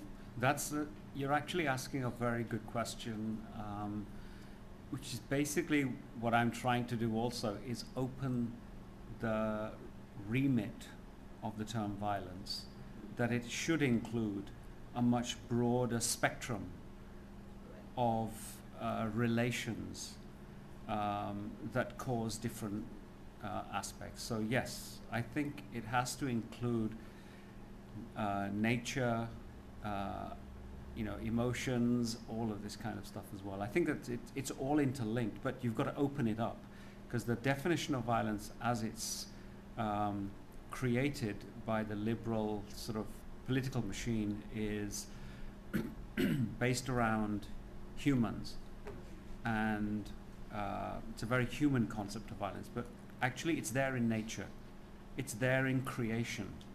Absolutely right. I mean, the moment the world is created. So the word violence, we're already conditioned to think about it as something like problematic, but it's basically movement in the world. The world is never static. There's constant toing and froing of the world, right? I mean, the Guru has a beautiful metaphor of human existence in time. The boat crossing the river, we're supposed to cross the river. That's also an indication of violence as well. It's the violence of the world, etc. So the word violence is actually has been segregated into a very problematic kind of concept, but it's actually much broader than that. And it's interesting, you look at the dictionary definition of violence, Oxford English Dictionary and others, but especially the Oxford English Dictionary, it has a relationship to the definition of God and religion. And that's one of the things that spurred me. And why does it do that? Because it's defined from within a particular culture, primarily Christianity, and the moment that Christianity gave way to secular state. So violence becomes essential to the movement from Christianity, Christian rule, to state, secular rule, right? Violence defines that. And the moment that happens, everything becomes narrowed. The very breadth of the term violence becomes narrowed. Yeah. Since this book is part of a series that you have mentioned, yeah, and I believe the other books are already out, I believe I saw some of the other religions and how they look at violence, or similar books are already out and this one before this one. Can you maybe provide us, I know it will be a short summary, but a summary of how you view other religions' context with violence versus how you have portrayed Sikhi relation? Because when you were even describing some of your precepts, it was clear that a lot of religions struggle with this. The concept of jihad, for example, yeah, they say the same thing. It's a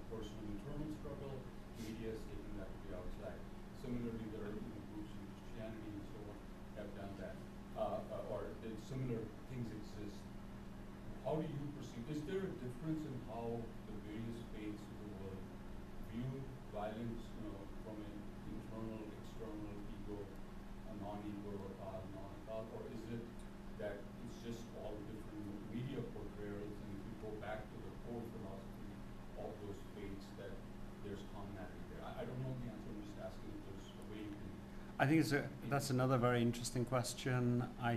Yeah, the other books, we could just, if I could just look at some of the titles, this will give you an idea of what's going on. So, Islam and suicide attacks, Tibetan demonology, religious terrorism, the Baha'i faith, Christianity and violence, lone wolf, race warriors and white genocide, you know, whole range of different topics. They're all looking at, they're all problematizing the understanding of the relationship between religion and violence. What I think I'm doing, and that's the continuity between all of the other books in the series. We're really probing the relationship between religion and violence. Where my book differs is I think I go a little step further, a big step further actually, is to ask, well, what's violence? So the series has brought into view other traditions and the way that, you know, academics, media has kind of understood violence and other ways of understanding it. But rarely do you get people asking the question, what is violence? What's the ontology of violence? If we ask that question, and that's been what my first chapter is on about, it leads you in different directions. And I'm going to be very honest here. I had a hell of a struggle to get this book through Cambridge University Press. They made me change the title 3 times. There was lots of other stuff going on. The reviewers were really against the framework that I was introducing, because as far as they were concerned, violence is violence, right?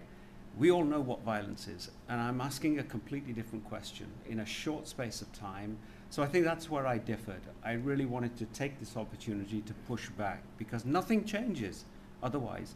All we're doing is classifying data about violence, objective data about violence. And that's hugely problematic, because who does that serve? It serves dominant machines, basically. We're talking about the Guru Nanak concept of violence. Could Yeah. you just throw a little more light on this topic?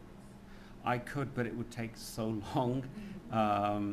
I think it's better just to actually read that chapter, and we could have an extended discussion on it. But I think at the center of what I'm doing is understanding Guru Sahib's idea of revelation, of transformation of the internal structure of the psyche as the foundation for understanding violence, right? And it's that self-transformation is in consonance with Nam. Okay, it brings the well, I'm looking for the right words here. It brings the processes of human subjectivity into connection with Nam. And Nam, of course, comes into creation as well, right? So I'm looking at a creative understanding of violence, which is what Guru Nanak is using, and using it also to redefine sovereignty, right? Sovereignty has been usurped by the modern liberal state. So every time we think of, you know, sovereign human consciousness, etc., it's defined through a lens. Guru Nanak's definition of understanding of internal violence, or sovereign violence as I've used it, which you'll find in Gurbani all the time, completely changes the foundation on which we kind of use this term. Anything other than that, I'm going to get into a lecture. So, thank you. You talked about the sovereign state, Yeah. and also you mentioned that, especially since the 80s, this has become like a problematic, or at least people, like the scholars, started looking at it since then.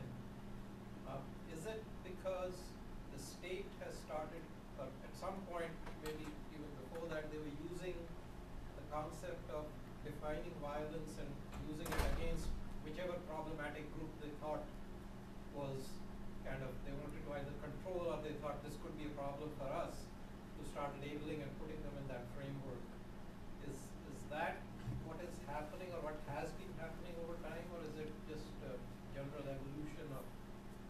No, that's exactly what has happened from the moment that the liberal secular state was born. And it was born in the 15th, 16th century after the so-called wars of religion in Europe between Protestants and Catholics. And it was also it was coming after the emergence of Protestantism as well.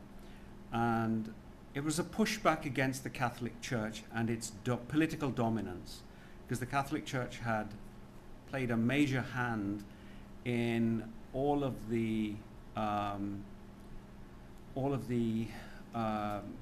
ruling dynasties throughout Europe.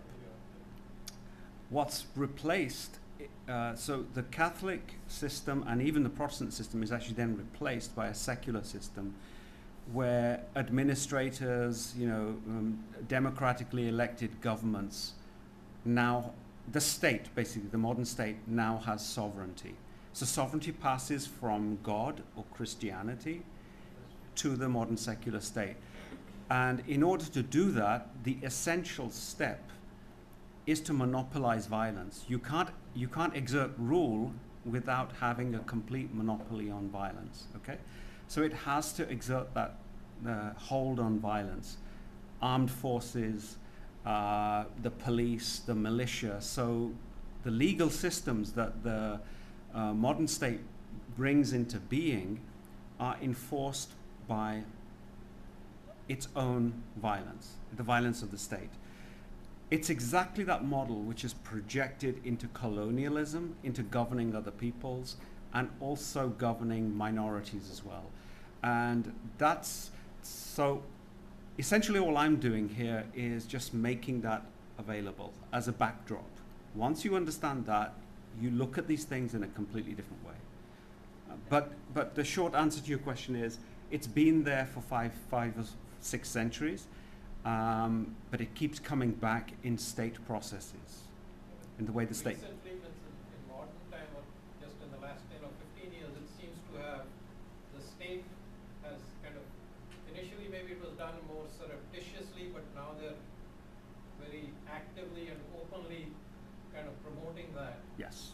And with that having been said, aren't we guys fighting like a losing battle? Because every country seems to be going through the same transformation. I think it's a good question. I mean, I wouldn't even know how to answer that, but I think at some point people have got to change the lenses. You've got to change the lenses. Once you change the lenses, more and more people will become aware of it. I think a lot of people are becoming aware of this now. For all of its problems, and those problems are huge, social media has at least made the awareness of this issue much faster than it used to be, right? So is it a losing battle? Maybe, maybe not. Time will tell.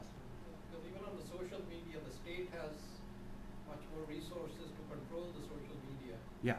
At least in India, I see that. Means the way things are going, they've indoctrinated so many people that you just can't Right. even have a debate.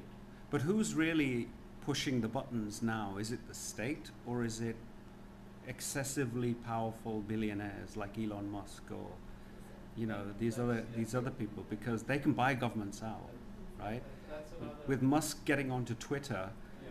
he's going to shift the entire thing in a completely different way.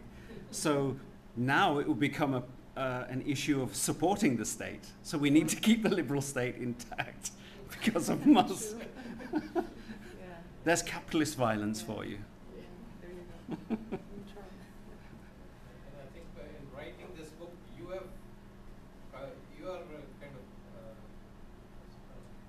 you're doing violence in terms of, that's why they were not willing to print your book the way you wrote it. Exactly.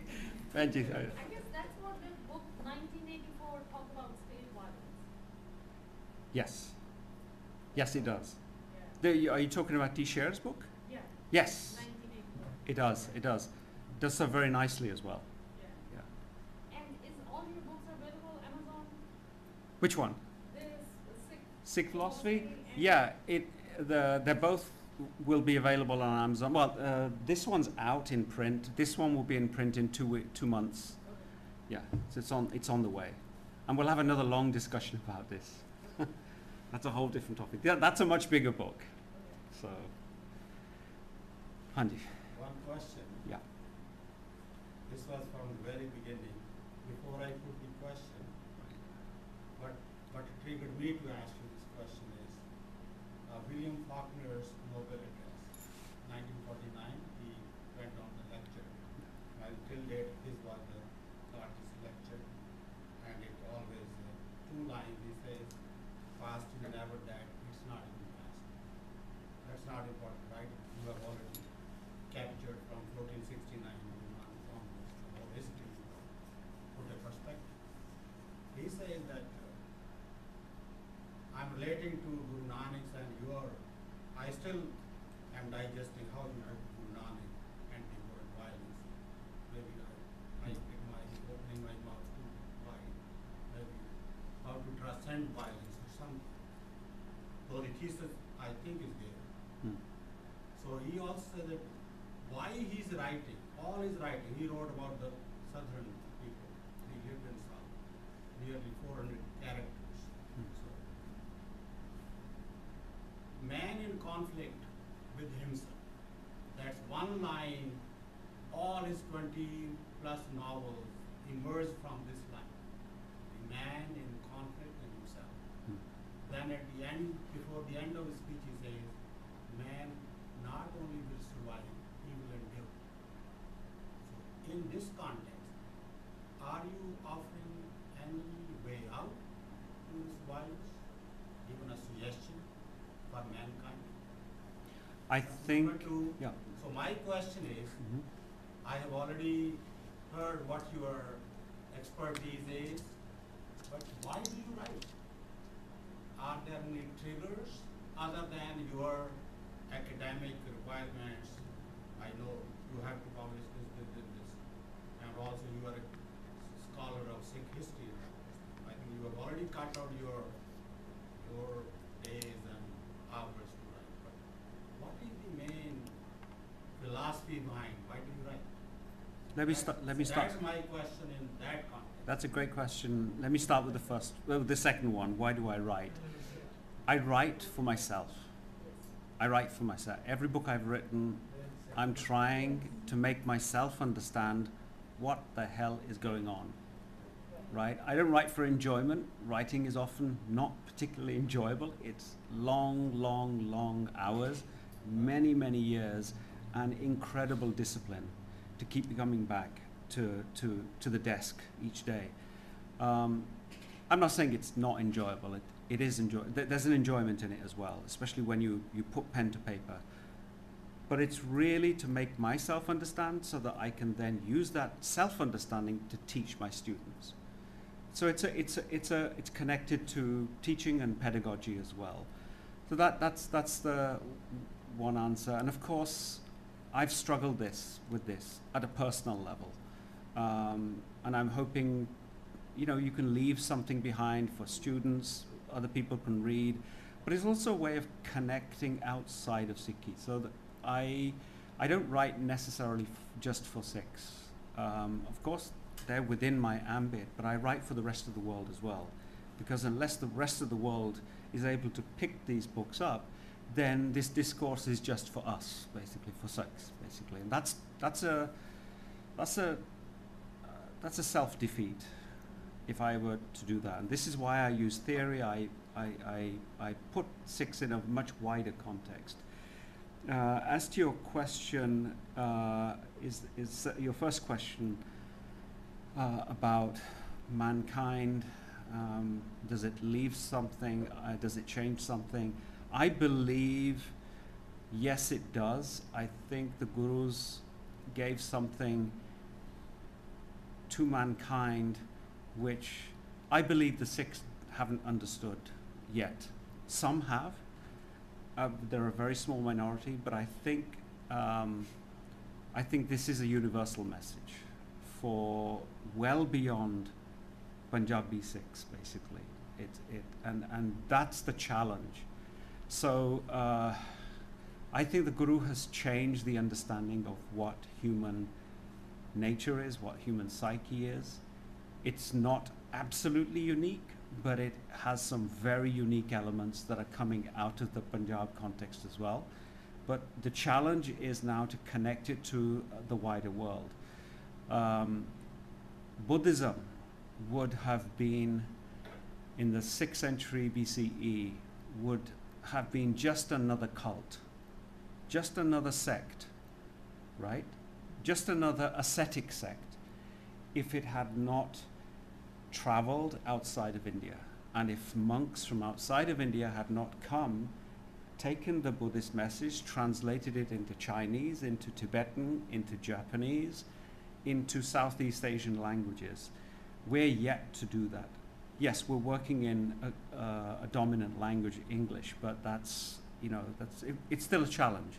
And I think that's an ongoing challenge. So it's a long-winded answer to your question. Yeah. We'd like to keep the schedule going. Dr. Mandair, thank you so much for taking the audience's questions and giving us enlightening answers. All right, for Mrs. Mehta, we'll allow one last question. I've been a great book and I'm looking forward to reading it.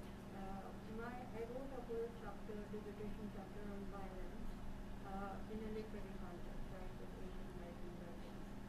My question is, I think your book opens up that missing lacuna, the gap, that how to understand violence from a non-Western framework without thinking about colonial violence, right? So even much earlier than colonialism, we are bringing in the Sikh people, right?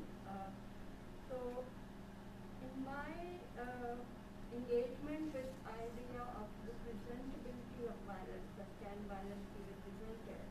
So I am kind of in a blind spot. I studied, see that in Western Academy we learn Western theory, right? So Rene Girard, Violence and the Sacred, Kaja Silverman. So that was my own interest. So I kind of read ideas about violence and its representability. And now I'm trying to deal with it in terms of what Walter Benjamin was talking about, mimetism, right? So my very simplified question to you is, are you trying to relate to the cultural violence which is happening currently in 2020 onwards time frame in terms of mimetism, that liberal concept of violence on one side and then the in diaspora pro-Khalistani discussion, I mean the discourse around Khalistan, that is also very much to do with violence, right? So I'm not sure, are you dealing with that kind of entanglement? I am, but I'm moving it away from that. I'm saying that even the Khalistani discourse is stitched in, it's woven into the liberal concept as well. Okay. And it's part of the reasons why Sikhs have not been able to think past a certain understanding. And I think what I'm trying to do is to just get them to move out of that understanding by broadening what violence is.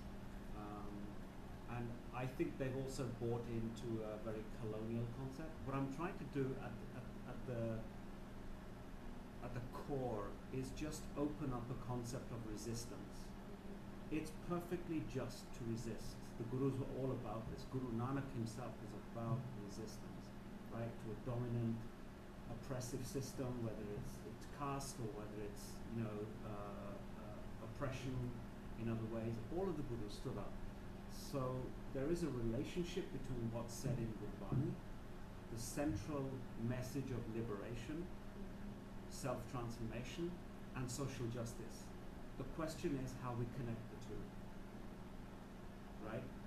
The way they've been connected is to make one religion, the other violence, right? They actually belong together. And so what you have to do is to perform violence to English language. So this whole thing is a violence to English language, to English law, to Western languages which frame violence in the secular system. So it's also a violence against the secular systems, which is why it's they push it back. Thank you. But anyway. Isn't it in the DNA? Right? Can you because of being in the geographically status of those like Punjab or northern part, like ਜਦੋਂ ਵੀ ਜਿੰਨੇ ਵੀ aggression ਜਿੰਨੇ like they will keep on fighting, although you know like that becomes the you know part of the society, or you know like then slowly then after अंग्रेज आए और सारा it became like a ਜਿਹੜਾ ਵੀ ਕੋਈ ਜਾਤੀ ਕਰੇ ਤਾਂ we can't tolerate, we will stand for you. It's a DNA thing, isn't it? It is. You might want to come to the podium. I appreciate the question and answers, but we'll appreciate further if we could keep this as the last one. We want to honor the schedule today. So, Dr. Mandair, for your last answer. Oh, sorry. Not audible. Yeah, it is in the DNA to some extent, but that DNA has been kind of altered as well. So we need to understand how that evolution has occurred. I'll Later. keep it there, and then we can discuss this after you've read the book. That was a very hard request for me to make of this audience, trust me.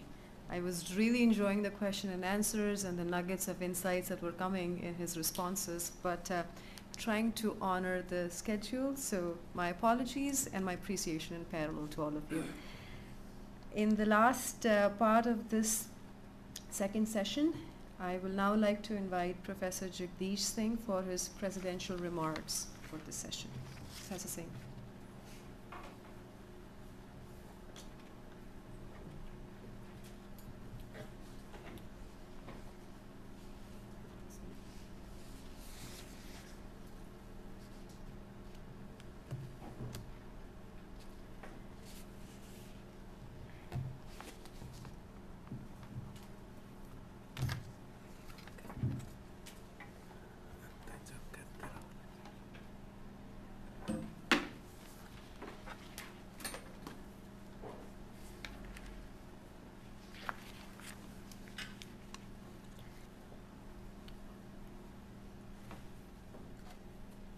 ਸਤਿਕਾਰਯੋਗ Harjot Kaur ji, doctor ਅਰਵਿੰਦ-ਪਾਲ Singh Mander ਅਤੇ ਸਾਧ ਸੰਗਤ ਜੀ, ਵਾਹਿਗੁਰੂ ਜੀ ਕਾ ਖਾਲਸਾ, ਵਾਹਿਗੁਰੂ ਜੀ ਕੀ ਫਤਿਹ।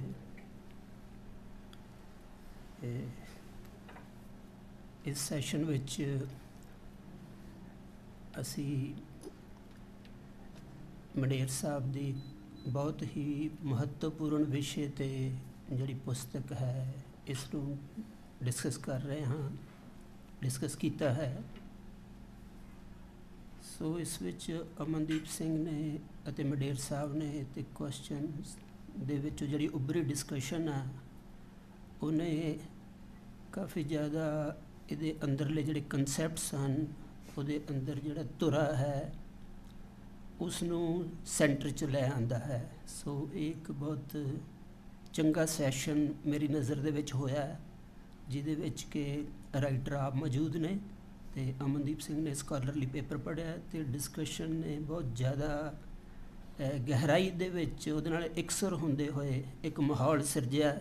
ਸੋ ਮੈਨੂੰ ਇਹ session ਇੱਕ ਬਹੁਤ ਵੱਡੀ ਪ੍ਰਾਪਤੀ ਲੱਗਦੀ ਹੈ ਸਿੱਖ ਸਟੱਡੀਜ਼ ਦੇ ਵਿੱਚ ਅਤੇ ਸੰਗਤ ਦੇ ਆਪਸੀ ਤਾਲਮੇਲ ਦੇ ਵਿੱਚ। ਸੋ ਇਹਦੇ ਵਿੱਚ ਜਿਹੜੀ ਮੇਨ ਚੀਜ਼ ਜਿਹੜੀ ਸਾਹਮਣੇ ਉੱਭਰ ਕੇ ਆਈ ਹੈ ਕਿ ਵਾਇਲੈਂਸ ਦੇ ਸੰਦਰਭ ਵਿੱਚ ਸਿੱਖ ਸੰਦਰਭ ਕੀ ਪੇਸ਼ ਹੋਵੇ।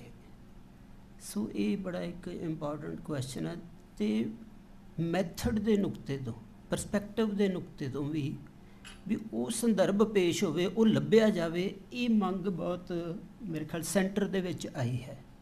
ਸੋ ਇਹ ਆਪਣੇ ਆਪ ਦੇ ਵਿੱਚ ਇੱਕ ਵੱਡੀ ਪ੍ਰਾਪਤੀ ਹੈ ਕਿ ਅਸੀਂ ਜਿਹੜੇ ਕਨਸੈਪਟਸ ਹਨ ਉਹਨਾਂ ਨੂੰ ਜਿਸ ਤਰ੍ਹਾਂ ਕਿ ਵੱਖ-ਵੱਖ ਪਰਸਪੈਕਟਿਵਸ ਦੇ ਵਿੱਚ ਜਾਂ ਉਹ ਅਕੈਡਮੀ ਦੇ ਵਿੱਚ ਜਿਸ ਤਰ੍ਹਾਂ ਚੱਲੇ ਆ ਰਹੇ ਹਨ ਜਾਂ ਉਹਨਾਂ ਦੀ ਹਿਸਟਰੀ ਜਿਸ ਤਰ੍ਹਾਂ ਚੱਲੀ ਆ ਰਹੀ ਹੈ, ਅਸੀਂ ਸਿਰਫ ਉਹਨਾਂ ਪਰਸਪੈਕਟਿਵਸ ਦੇ ਵਿੱਚ ਈਵੈਂਟਸ ਜਾਂ ਸਾਈਕੋਲੋਜੀ ਵਾਂਗ ਨਹੀਂ ਰਹਿਣਾ ਚਾਹੁੰਦੇ।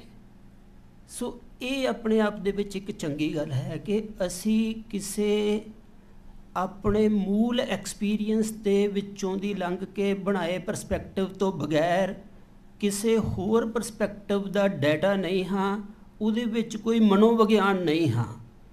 ਇਹ ਪਹਿਚਾਣ ਕਰ ਲੈਣੀ ਆਪਣੇ ਆਪ ਦੇ ਵਿੱਚ ਬਹੁਤ ਜ਼ਿਆਦਾ ਮਹੱਤਵਪੂਰਨ ਹੈ। ਜਿੰਨਾ ਚਿਰ ਇਹ ਪਹਿਚਾਣ ਨਹੀਂ ਹੁੰਦੀ, ਅਸੀਂ ਉਹਨਾਂ ਕਨਸੈਪਟਸ ਦੀਆਂ ਡੁਐਲਿਟੀਜ਼ ਦੀ ਪੋਜੀਸ਼ਨ ਦੇ ਵਿਦਿਨ ਜਿਹੜਾ ਆ ਉਹ ਰਹਾਂਗੇ, ਅਤੇ ਉਹਦੇ ਵਿੱਚ ਵਾਇਲੈਂਸ ਦੇ ਸੰਦਰਭ ਵਿੱਚ ਅਸੀਂ ਜਾਂ ਹਿਊਮਨ ਰਾਈਟਸ ਦੀ ਸ਼ਿਕਾਇਤ ਦੀ ਪੋਜੀਸ਼ਨ 'ਚ ਹੋਵਾਂਗੇ, ਜਾਂ ਜਿਹੜਾ ਵਾਇਲੈਂਸ ਨੂੰ ਜਿਸ ਤਰ੍ਹਾਂ ਸਟੇਟ ਨੇ ਇੰਟਰਪ੍ਰੈਟ ਕੀਤਾ ਉਹਦੇ 'ਚ ਇੱਕ ਮਤਲਬ ਕਿ ਗੈਰ ਕਾਨੂੰਨੀ ਅਰਾਜਕ ਪੋਜੀਸ਼ਨ ਦੇ ਵਿੱਚ ਹੋਵਾਂਗੇ, ਜਿਸ ਨੂੰ ਉਹ ਟੈਰਰਿਜ਼ਮ ਦਾ ਨਾਂ ਦਿੰਦੇ ਹਨ। ਸੋ ਇਹਦੇ ਤੋਂ ਇਹਦਾ ਮਤਲਬ ਵੀ ਜਿਹੜੀ ਸਿੱਖ ਸਥਿਤੀ ਹੈ ਵਾਇਲੈਂਸ ਦੇ ਸੰਦਰਭ ਦੇ ਵਿੱਚ, ਉਸ ਦੇ ਪਿੱਛੇ ਜਿਹੜਾ ਮੰਡੇਰ ਸਾਹਿਬ ਨੇ ਬੈਕਗਰਾਊਂਡ ਦੱਸੀ ਹੈ, ਇਹਦਾ ਮਤਲਬ ਵੀ ਸਿੱਖ ਸਥਿਤੀ ਨੇ ਆਪਣੇ ਗਿਆਨ ਸ਼ਾਸਤਰੀ ਪਸਾਰ ਦੀ ਤਲਾਸ਼ ਕਰਦੇ ਹੋਏ ਜਾਂ ਉਸ ਦੇ ਨਾਲ ਆਪਣਾ ਇੱਕ ਜੀਵੰਤ ਰਿਲੇਸ਼ਨ ਰੱਖਦੇ ਹੋਏ ਇਤਿਹਾਸ ਦੇ ਲੰਮੇ ਪੜਾਅ ਵਿੱਚ ਇੰਨਾ ਕੁ ਦਰਦ ਸਹਿ ਲਿਆ ਹੈ ਕਿ ਉਹ ਵੱਖ-ਵੱਖ ਪਰਸਪੈਕਟਿਵਸ ਜਿਹੜੇ ਹਨ ਉਹਦੇ 'ਤੇ ਐਗਜ਼ੌਸਟ ਹੋ ਗਏ ਹਨ।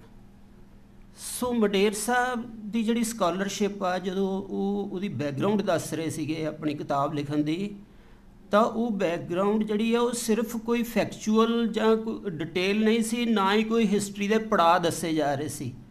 ਉਹਨਾਂ ਸਮਿਆਂ ਦੇ ਉਹਨਾਂ ਜਿਹੜੇ ਸਾਲ ਦੱਸੇ ਜਾ ਰਹੇ ਸੀ, ਉਹਨਾਂ ਸਾਲਾਂ ਦੇ ਸਿਮਰਨ ਨਾਲ ਹੀ ਸਾਡੇ ਅੰਦਰ ਉਹ ਸਾਰਾ ਦਰਦ ਜਿਹੜਾ ਆ ਉਹ ਚੱਲ ਰਿਹਾ ਸੀ।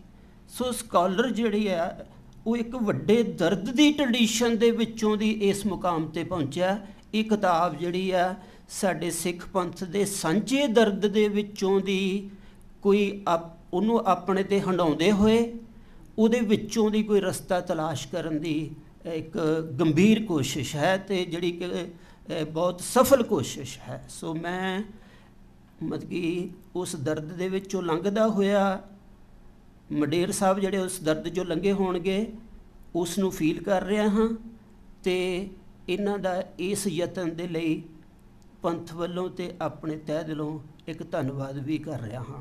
ਸੋ ਇਹ ਕਿਉਂਕਿ ਸਕਾਲਰ ਜਿਹੜਾ ਜਿਵੇਂ ਇਸਲਾਮ 'ਚ ਆਉਂਦਾ ਕਿ ਸਕਾਲਰ ਦੀ ਕਲਮ ਦੀ ਸ਼ਾਹੀ ਸ਼ਹੀਦ ਦੇ ਖੂਨ ਤੋਂ ਪਵਿੱਤਰ ਹੁੰਦੀ ਹੈ।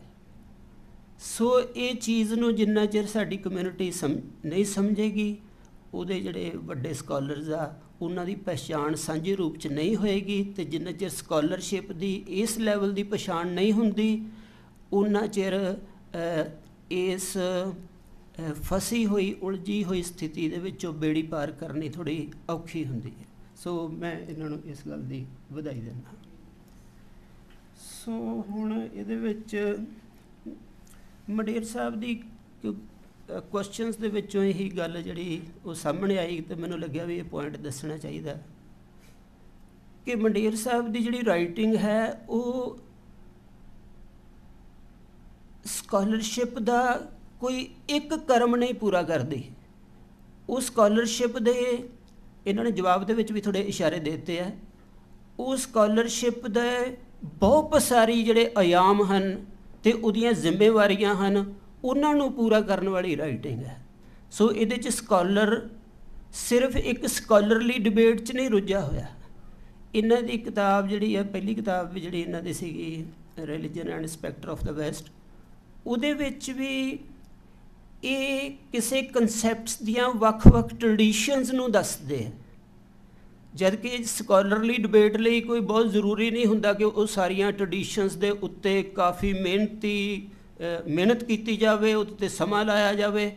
ਸੋ ਇਹ ਜਦੋਂ ਉਹਨਾਂ ਟ੍ਰੈਡੀਸ਼ਨਸ ਨੂੰ ਦੱਸਦੇ ਆ ਤਾਂ ਇਹਨਾਂ ਦਾ ਸਕਾਲਰ ਜਿਹੜਾ ਆ ਇੱਕ ਸੇਵਾ ਕਰਨ ਵਾਲਾ ਟੀਚਰ ਹੋ ਜਾਂਦਾ ਆ। ਸੋ ਇਹਨਾਂ ਦੀ ਰਾਈਟਿੰਗ ਦੇ ਵਿੱਚ ਇੱਕ ਟੀਚਰ ਚੱਲਦਾ ਆ, ਜਿਹੜਾ ਸਟੂਡੈਂਟਸ ਦੇ ਲਈ ਉਹਨਾਂ ਜਾਣਕਾਰੀਆਂ ਦੇ ਪਸਾਰਾਂ ਨੂੰ ਇਕੱਤਰ ਕਰਦਾ ਆ, ਜਿਹਦੇ ਉੱਤੇ ਉਸ ਆਈਡੀਆ ਦੀ ਡਿਬੇਟ ਪੈਦਾ ਹੋਣੀ ਹੈ। ਸੋ ਉਹ ਇਕੱਲੀ ਡਿਬੇਟ ਵੀ ਜੇ ਸਕਾਲਰਸ ਲਈ ਲਿਖਣਾ ਹੋਵੇ ਤਾਂ ਇਕੱਲੀ ਡਿਬੇਟ ਨਾਲ ਵੀ ਸਰ ਸਕਦਾ ਆ, ਉਹ ਟ੍ਰੈਡੀਸ਼ਨ ਦੱਸਣ ਦੀ ਲੋੜ ਨਹੀਂ ਹੁੰਦੀ। ਪਰ ਇਹਨਾਂ ਦੇ ਅੰਦਰ ਜਿਹੜਾ ਆ ਇਹ ਇਹਨਾਂ ਦੇ ਸਕਾਲਰਸ਼ਿਪ ਦੇ ਵੱਡੇ ਆਯਾਮ 'ਚ ਜਾਣ ਦਾ ਕਾਰਨ ਵੀ ਹੈ, ਕਿਉਂਕਿ ਜਿਵੇਂ ਭਾਈ ਵੀਰ ਸਿੰਘ ਦੇ ਵਿੱਚ ਵੀ ਇਹ ਪੋਜ਼ੀਟਿਵ ਚੀਜ਼ ਸੀ ਕਿ ਉਹਨਾਂ ਨੇ ਆਪਣੀ ਪੋਇਟਿਕ ਐਕਸੀਲੈਂਸ ਨੂੰ ਪੰਥ ਦੀ ਸੇਵਾ ਦੇ ਵਿੱਚ ਲਾ ਦਿੱਤਾ, ਅਤੇ ਉਹਦੇ ਨਾਲ ਪੋਇਟਰੀ ਜਿਹੜੀ ਹੈ ਉਹ ਕੁਝ ਮਿਹਨਤੀ ਤਰਕੀਬਾਂ ਦੇ ਵਿੱਚ ਵੀ ਪੈ ਜਾਂਦੀ ਹੈ ਤਾਂ ਕਿ ਸੰਗਤ ਕ੍ਰੀਏਟ ਹੋ ਜਾਏ।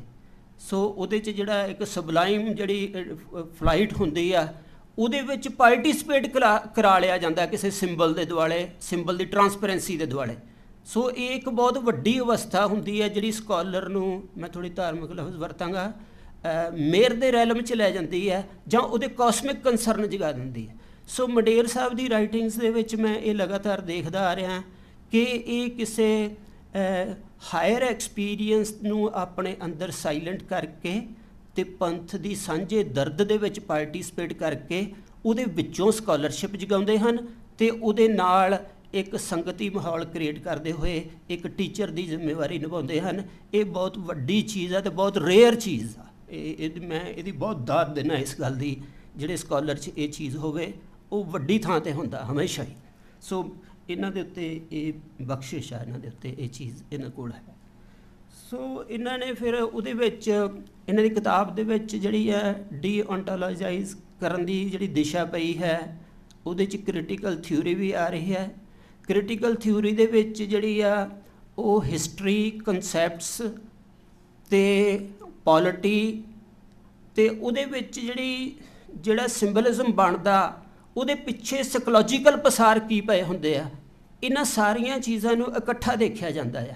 ਅਤੇ ਉੱਥੇ ਆਈਡੀਓਲੋਜੀਜ਼ ਦੇ ਉੱਤੇ ਉਹਦੇ ਫਰੇਮ ਦੇ ਉੱਤੇ ਨਿਗਾਹ ਬਹੁਤ ਹੁੰਦੀ ਹੈ। ਜਿਵੇਂ ਕਿ ਅੱਜ ਇਹਨਾਂ ਨੇ ਦੱਸਿਆ ਕਿ ਉਹ ਜਿਹੜੇ ਵੀ ਕਿਹੜੀਆਂ ਏਜੰਸੀਜ਼ ਕੰਮ ਕਰ ਰਹੀਆਂ ਹਨ, ਤੁਸੀਂ ਦੇਖੋ ਵੀ ਸਕਾਲਰ ਕੀ ਸੋਚ ਰਿਹਾ ਆ। ਸਕਾਲਰ ਦੀ ਨਿਗਾਹ ਡਾਟੇ ਦੇ ਉੱਤੇ, ਸਟੇਟ ਦੀ ਵਰਕਿੰਗ ਦੇ ਉੱਤੇ, ਉਹਦੀਆਂ ਏਜੰਸੀਜ਼ ਦੇ ਉੱਤੇ, ਉਹ ਆਪਣੇ ਲੋਕਾਂ ਦੇ ਉੱਤੇ ਉਹਦੀ ਨਿਗਾਹ ਕਿੱਥੇ ਕਿੱਥੇ ਜਾ ਰਹੀ ਹੈ। ਇਹ ਆਪਣੇ ਆਪ ਦੇ ਵਿੱਚ ਇੱਕ ਬਹੁਤ ਮੇਰੇ ਹਿਸਾਬ ਦੇ ਨਾਲ ਇੱਕ ਵੱਡੀ ਚੀਜ਼ ਆ ਜਿਹਦੇ 'ਚ ਓਥੈਂਟਿਕ ਵਰਕ ਜਿਹੜੇ ਆ ਉਹ ਸਾਹਮਣੇ ਆਉਂਦੇ। ਸੋ ਇਹ ਕਿਤਾਬ ਨਿੱਕੀ ਲੱਗਦੀ ਹੈ ਸਾਈਜ਼ 'ਚ, ਪਰ ਇਹਦੇ ਪਿੱਛੇ ਜਿਹੜੀਆਂ ਵੱਡੀਆਂ ਚੀਜ਼ਾਂ ਹਨ ਉਹ ਬਹੁਤ ਵੱਡੀ ਮਿਹਨਤ ਹੈ ਅਤੇ ਵੱਡਾ ਮਾਈਂਡ ਕੰਮ ਕਰ ਰਿਹਾ। ਜਿਵੇਂ ਟੋਲਸਟੋਏ ਨੇ ਵਾਰ ਐਂਡ ਪੀਸ ਤੋਂ ਬਾਅਦ ਛੋਟੀ ਜਿਹੀ ਕਿਤਾਬ ਲਿਖਤੀ ਸੀ ਚਿੜੀ ਅਤੇ ਘੁੱਗੀ। ਸੋ ਉਹਦਾ ਐਕਸਪੀਰੀਅੰਸ ਉਹਨੂੰ ਜ਼ਿਆਦਾ ਆਰਾਮ ਦਿੰਦਾ ਸੀ। ਸੋ ਇਸ ਤਰ੍ਹਾਂ ਚੀਜ਼ਾਂ ਵਾਪਰਦੀਆਂ ਆ। ਸੋ ਮਤਲਬ ਉਹਦੇ ਪਿੱਛੇ ਕੀ ਹੈ, ਗੱਲ ਤਾਂ ਇੱਕ ਹੀ ਹੁੰਦੀ ਹੈ, ਉਹਦੇ ਪਿੱਛੇ ਵੱਡੀ ਚੀਜ਼ ਹੁੰਦੀ ਹੈ। ਸੋ ਇਹਨਾਂ ਦੇ ਪਿੱਛੇ ਉਹ ਚੀਜ਼ਾਂ ਜਿਹੜੀਆਂ ਉਹ ਕੰਮ ਕਰ ਰਹੀਆਂ।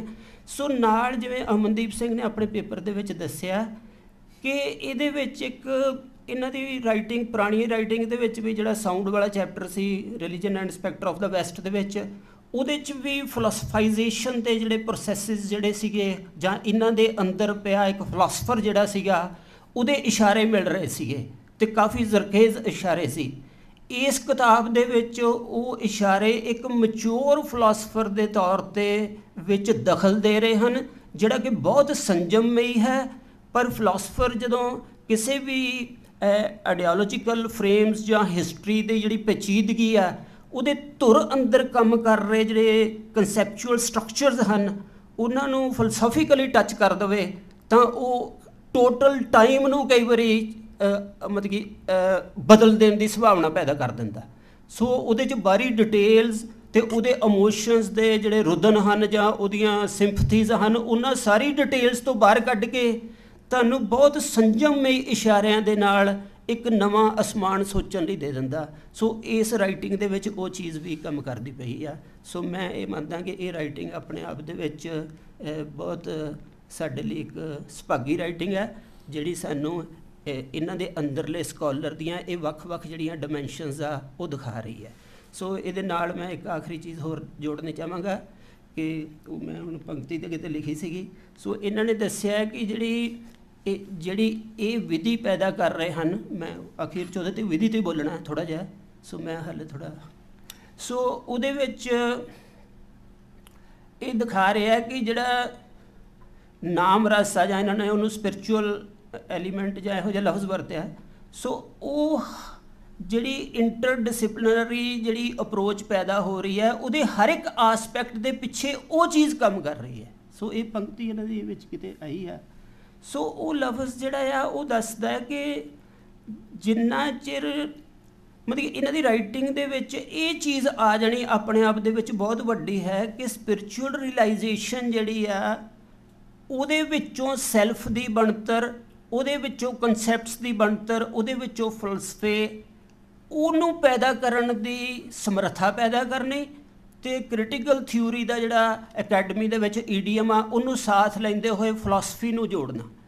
ਇਹ ਇੱਕ ਇਹਨਾਂ ਦੇ ਵਿੱਚ ਜਿਹੜੀ ਇਸ ਕਿਤਾਬ ਦੇ ਵਿੱਚ ਵੱਡੀ ਚੀਜ਼ ਆਈ ਹੈ ਕਿ ਇਹਨਾਂ ਨੇ ਇਹਨੂੰ ਸੋ ਸਕਾਲਰਸ਼ਿਪ ਜਿਹੜੀ ਸੰਗਤ ਹੈ, ਸੰਗਤ ਨੇ ਤਾਂ ਧਾਰਮਿਕ ਈਡੀਅਮ ਦੇ ਵਿੱਚ ਰਹਿਣਾ ਹੁੰਦਾ, ਸਕਾਲਰ ਧਾਰਮਿਕ ਈਡੀਅਮ 'ਚ ਨਹੀਂ ਰਹਿ ਸਕਦਾ।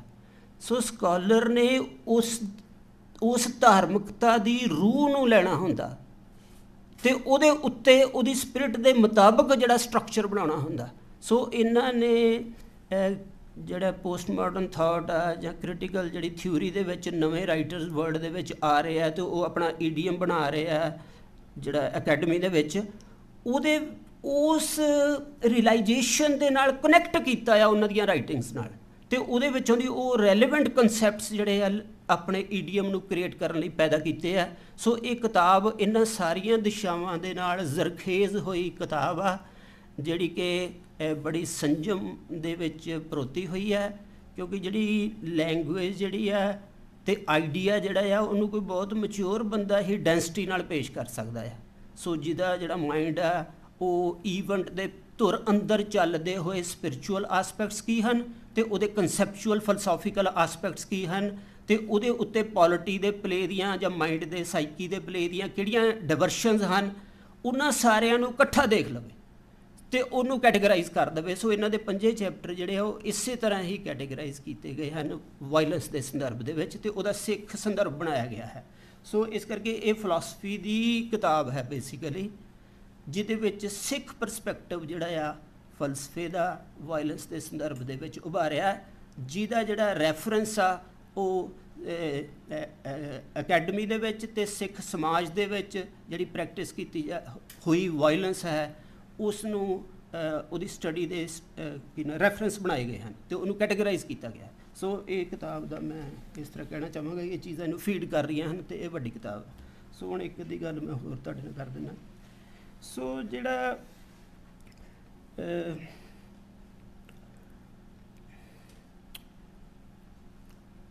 ਇਹਨਾਂ ਨੇ ਇਹ ਦੱਸਿਆ ਹੈ ਕਿ ਵਾਇਲੈਂਸ ਜਿਹੜੀ ਆ ਉਹਦਾ ਕਨਸੈਪਚੁਅਲ ਫਰੇਮ ਸਮਝਣ ਲਈ ਜਿਹੜੀ ਗੋਡ ਆ ਉਹਦੀ ਨੇਚਰ ਜਿਹੜੀ ਆ ਉਹ ਸਮਝਣੀ ਪਏਗੀ ਵੀ ਗੋਡ ਨੂੰ ਪਰਿਭਾਸ਼ਿਤ ਕਿਸ ਤਰ੍ਹਾਂ ਕੀਤਾ ਗਿਆ। ਸੋ ਇਹਨਾਂ ਨੇ ਜਿਹੜੀ ਅਕਾਲ ਦੀ ਸਿੱਖ ਕਨਸੈਪਸ਼ਨ ਹੈ ਉਹਦੇ 'ਚ ਕਾਲ ਦੀ ਜਿਹੜੀ ਡੁਐਲਿਟੀ ਆ ਉਹਨੂੰ ਮਤਲਬ ਕਿ ਟਰਾਂਸਪੇਰੈਂਟ ਕਰਦੇ ਹੋਏ ਕਨਵਰਟੀਬਲ ਕਰ ਦਿੱਤਾ ਹੈ, ਅਤੇ ਉਹਦੇ ਨਾਲ ਜਿਹੜੀਆਂ ਡੁਐਲਿਟੀਜ਼ ਹਨ ਉਹ ਫਲਸਫੇ ਦੇ ਵਿੱਚ ਆਪਣੀ ਇੱਕ ਟਰਾਂਸਪੇਰੈਂਟ ਜਿਹੜੀ ਯੂਨਿਟੀ ਅਤੇ ਇੱਕ ਮਤਲਬ ਕਿ ਉਹਦੇ ਨਾਲ ਕਨਵਰਟੀਬਲ ਰਹਿੰਦੀਆਂ ਹਨ। ਸੋ ਉਹ ਕਿਸੇ ਚੀਜ਼ ਦੇ ਕਿਸੇ ਕੰਸੈਪਟ ਦੇ ਅਧੀਨ ਈਵੈਂਟ ਨਹੀਂ ਆਉਂਦੀ, ਕੰਸੈਪਟ ਦੇ ਅਧੀਨ ਸਾਈਕੋਲੋਜੀ ਨਹੀਂ ਆਉਂਦੀ, ਉਹ ਟਰਾਂਸਪੇਰੈਂਟਲੀ ਰਿਲੇਟ ਕਰ ਸਕਦੀਆਂ ਹਨ ਇੱਕ ਦੂਜੇ ਦੇ ਵਿੱਚ। ਇਹ ਚੀਜ਼ ਜਿਹੜੀ ਹੈ ਇਹਨਾਂ ਦੀ ਬਹੁਤ ਤਾਕਤਵਰ ਚੀਜ਼ ਹੈ ਕਿ ਵਾਇਲੈਂਸ ਨੂੰ ਜਾਂ ਕਿਸੇ ਵੀ ਕੰਸੈਪਚੁਅਲ ਸਟਰਕਚਰ ਨੂੰ ਉਹਦੇ ਆਖਰ ਦੇ ਨਾਲ ਜੋੜਨਾ ਅਤੇ ਡੁਐਲਿਟੀ ਨੂੰ ਜਿਹੜਾ ਆ ਉਹ ਇੱਕ ਦੂਜੇ ਦੇ ਵਿੱਚ ਕਨਵਰਟੀਬਲ ਦਿਖਾਉਣਾ। ਇਹ ਇਹਨਾਂ ਨੇ ਅਕਾਲ ਪੁਰਖ ਜਿਹੜਾ ਸਿੱਖ ਅਕਾਲ ਪੁਰਖ ਦਾ ਰੂਪ ਪੇਸ਼ ਹੋਇਆ ਗੁਰੂ ਨਾਨਕ ਸਾਹਿਬ 'ਚ, ਉਹਦੇ ਵਿੱਚੋਂ ਦੀ ਇਹ ਦਿਖਾਇਆ ਹੈ। ਸੋ ਇਹਦੇ ਨਾਲ ਜਿਹੜੀ ਹੈ ਜਿਵੇਂ ਜਿਹੜੀ ਕ੍ਰਿਸਚੈਨਿਟੀ ਦੇ ਸੰਦਰਭ ਦੇ ਵਿੱਚ ਵੀ ਦੱਸਿਆ ਕਿ ਵਾਇਲੈਂਸ ਜਿਹੜੀ ਆ ਉੱਥੋਂ ਸ਼ੁਰੂ ਹੁੰਦੀ ਹੈ, ਫਿਰ ਉਹ ਉਹਨਾਂ ਦਾ ਗੋਡ ਬਣਦਾ, ਫਿਰ ਕ੍ਰਿਸਚੈਨਿਟੀ ਕੋਲ ਆਉਂਦੀ ਹੈ, ਫਿਰ ਉਹ ਸੈਕੂਲਰਿਜ਼ਮ ਦੇ ਵਿੱਚ ਆ ਜਾਂਦੀ ਆ, ਉਹਦਾ ਪਾਵਰ ਦਾ ਅਤੇ ਟਰੁੱਥ ਦਾ ਸਟਰਕਚਰ ਆ। ਸੋ ਇਹਨੂੰ ਤੁਸੀਂ ਗੋਡ ਦੀ ਥਾਂ 'ਤੇ ਟਰੁੱਥ ਵੀ ਕਹਿ ਸਕਦੇ ਫਿਲਾਸਫੀ ਦੇ ਵਿੱਚ। ਸੋ ਇਹਦੇ ਵਿੱਚ ਇਹਨਾਂ ਨੇ ਫਿਰ ਟਾਈਮ ਨੂੰ ਨਾਲ ਲਿਆ, ਕਾਲ ਨੂੰ। ਸੋ ਕਾਲ ਨੂੰ ਇਹਨਾਂ ਨੇ ਦੋ ਤਰ੍ਹਾਂ ਨਾਲ ਪੇਸ਼ ਕੀਤਾ ਆ ਅਤੇ ਉਹਦੇ 'ਚ ਇਹਨਾਂ ਨੇ ਨੋਨ ਓਪੋਜੀਸ਼ਨਲ ਲੌਜਿਕ ਆਫ ਅਕਾਲ ਬਣਾਇਆ ਹੈ। ਸੋ ਇਹ ਇਹਨਾਂ ਦੀ ਬਹੁਤ ਵੱਡੀ ਪ੍ਰਾਪਤੀ ਹੈ ਮੈਥਡੋਲੋਜੀ ਦੇ ਨੁਕਤੇ ਤੋਂ। ਮੈਂ ਹੁਣ ਮੈਥਡੋਲੋਜੀ ਦੇ ਨੁਕਤੇ ਤੋਂ ਕਹਿ ਰਿਹਾ।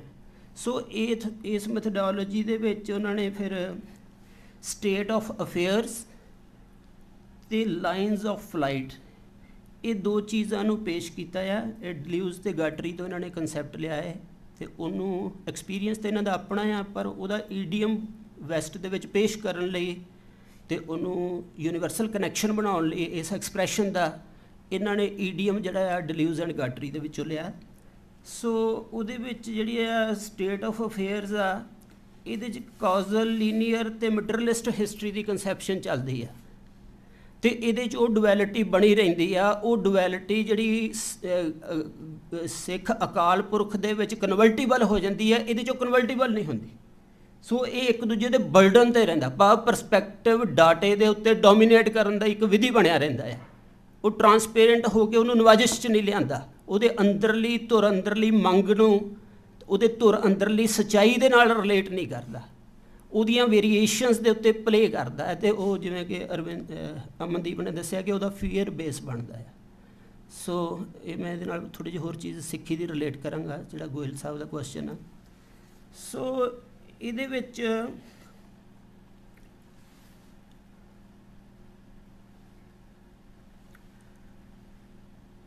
ਇਹਨਾਂ ਨੇ ਇਸ ਚੀਜ਼ ਨੂੰ ਰਿਜ਼ੋਲਵ ਕਰਨ ਲਈ ਇਹਨਾਂ ਨੇ ਇੱਕ ਬੜੀ ਨਿਮਰਤਾ ਵਾਲਾ ਵਾਕ ਲਿਖਿਆ ਅਤੇ ਨਿਮਰਤਾ ਵਾਲੀ ਪੋਜੀਸ਼ਨ ਲਈ ਹੈ ਕਿ ਮੈਂ ਵਾਇਲੈਂਸ ਦੇ ਦੋ ਰੂਪਾਂ ਨੂੰ ਵੇਖਣ ਲਈ ਇੱਕ ਨਵੀਂ ਵਿਧੀ ਦਾ ਆਗਾਜ਼ ਕਰਨਾ ਚਾਹੁੰਦਾ ਹਾਂ ਜਾਂ ਆਗਾਜ਼ ਕਰਨਾ ਸੁਜੈਸਟ ਕਰਦਾ ਹਾਂ।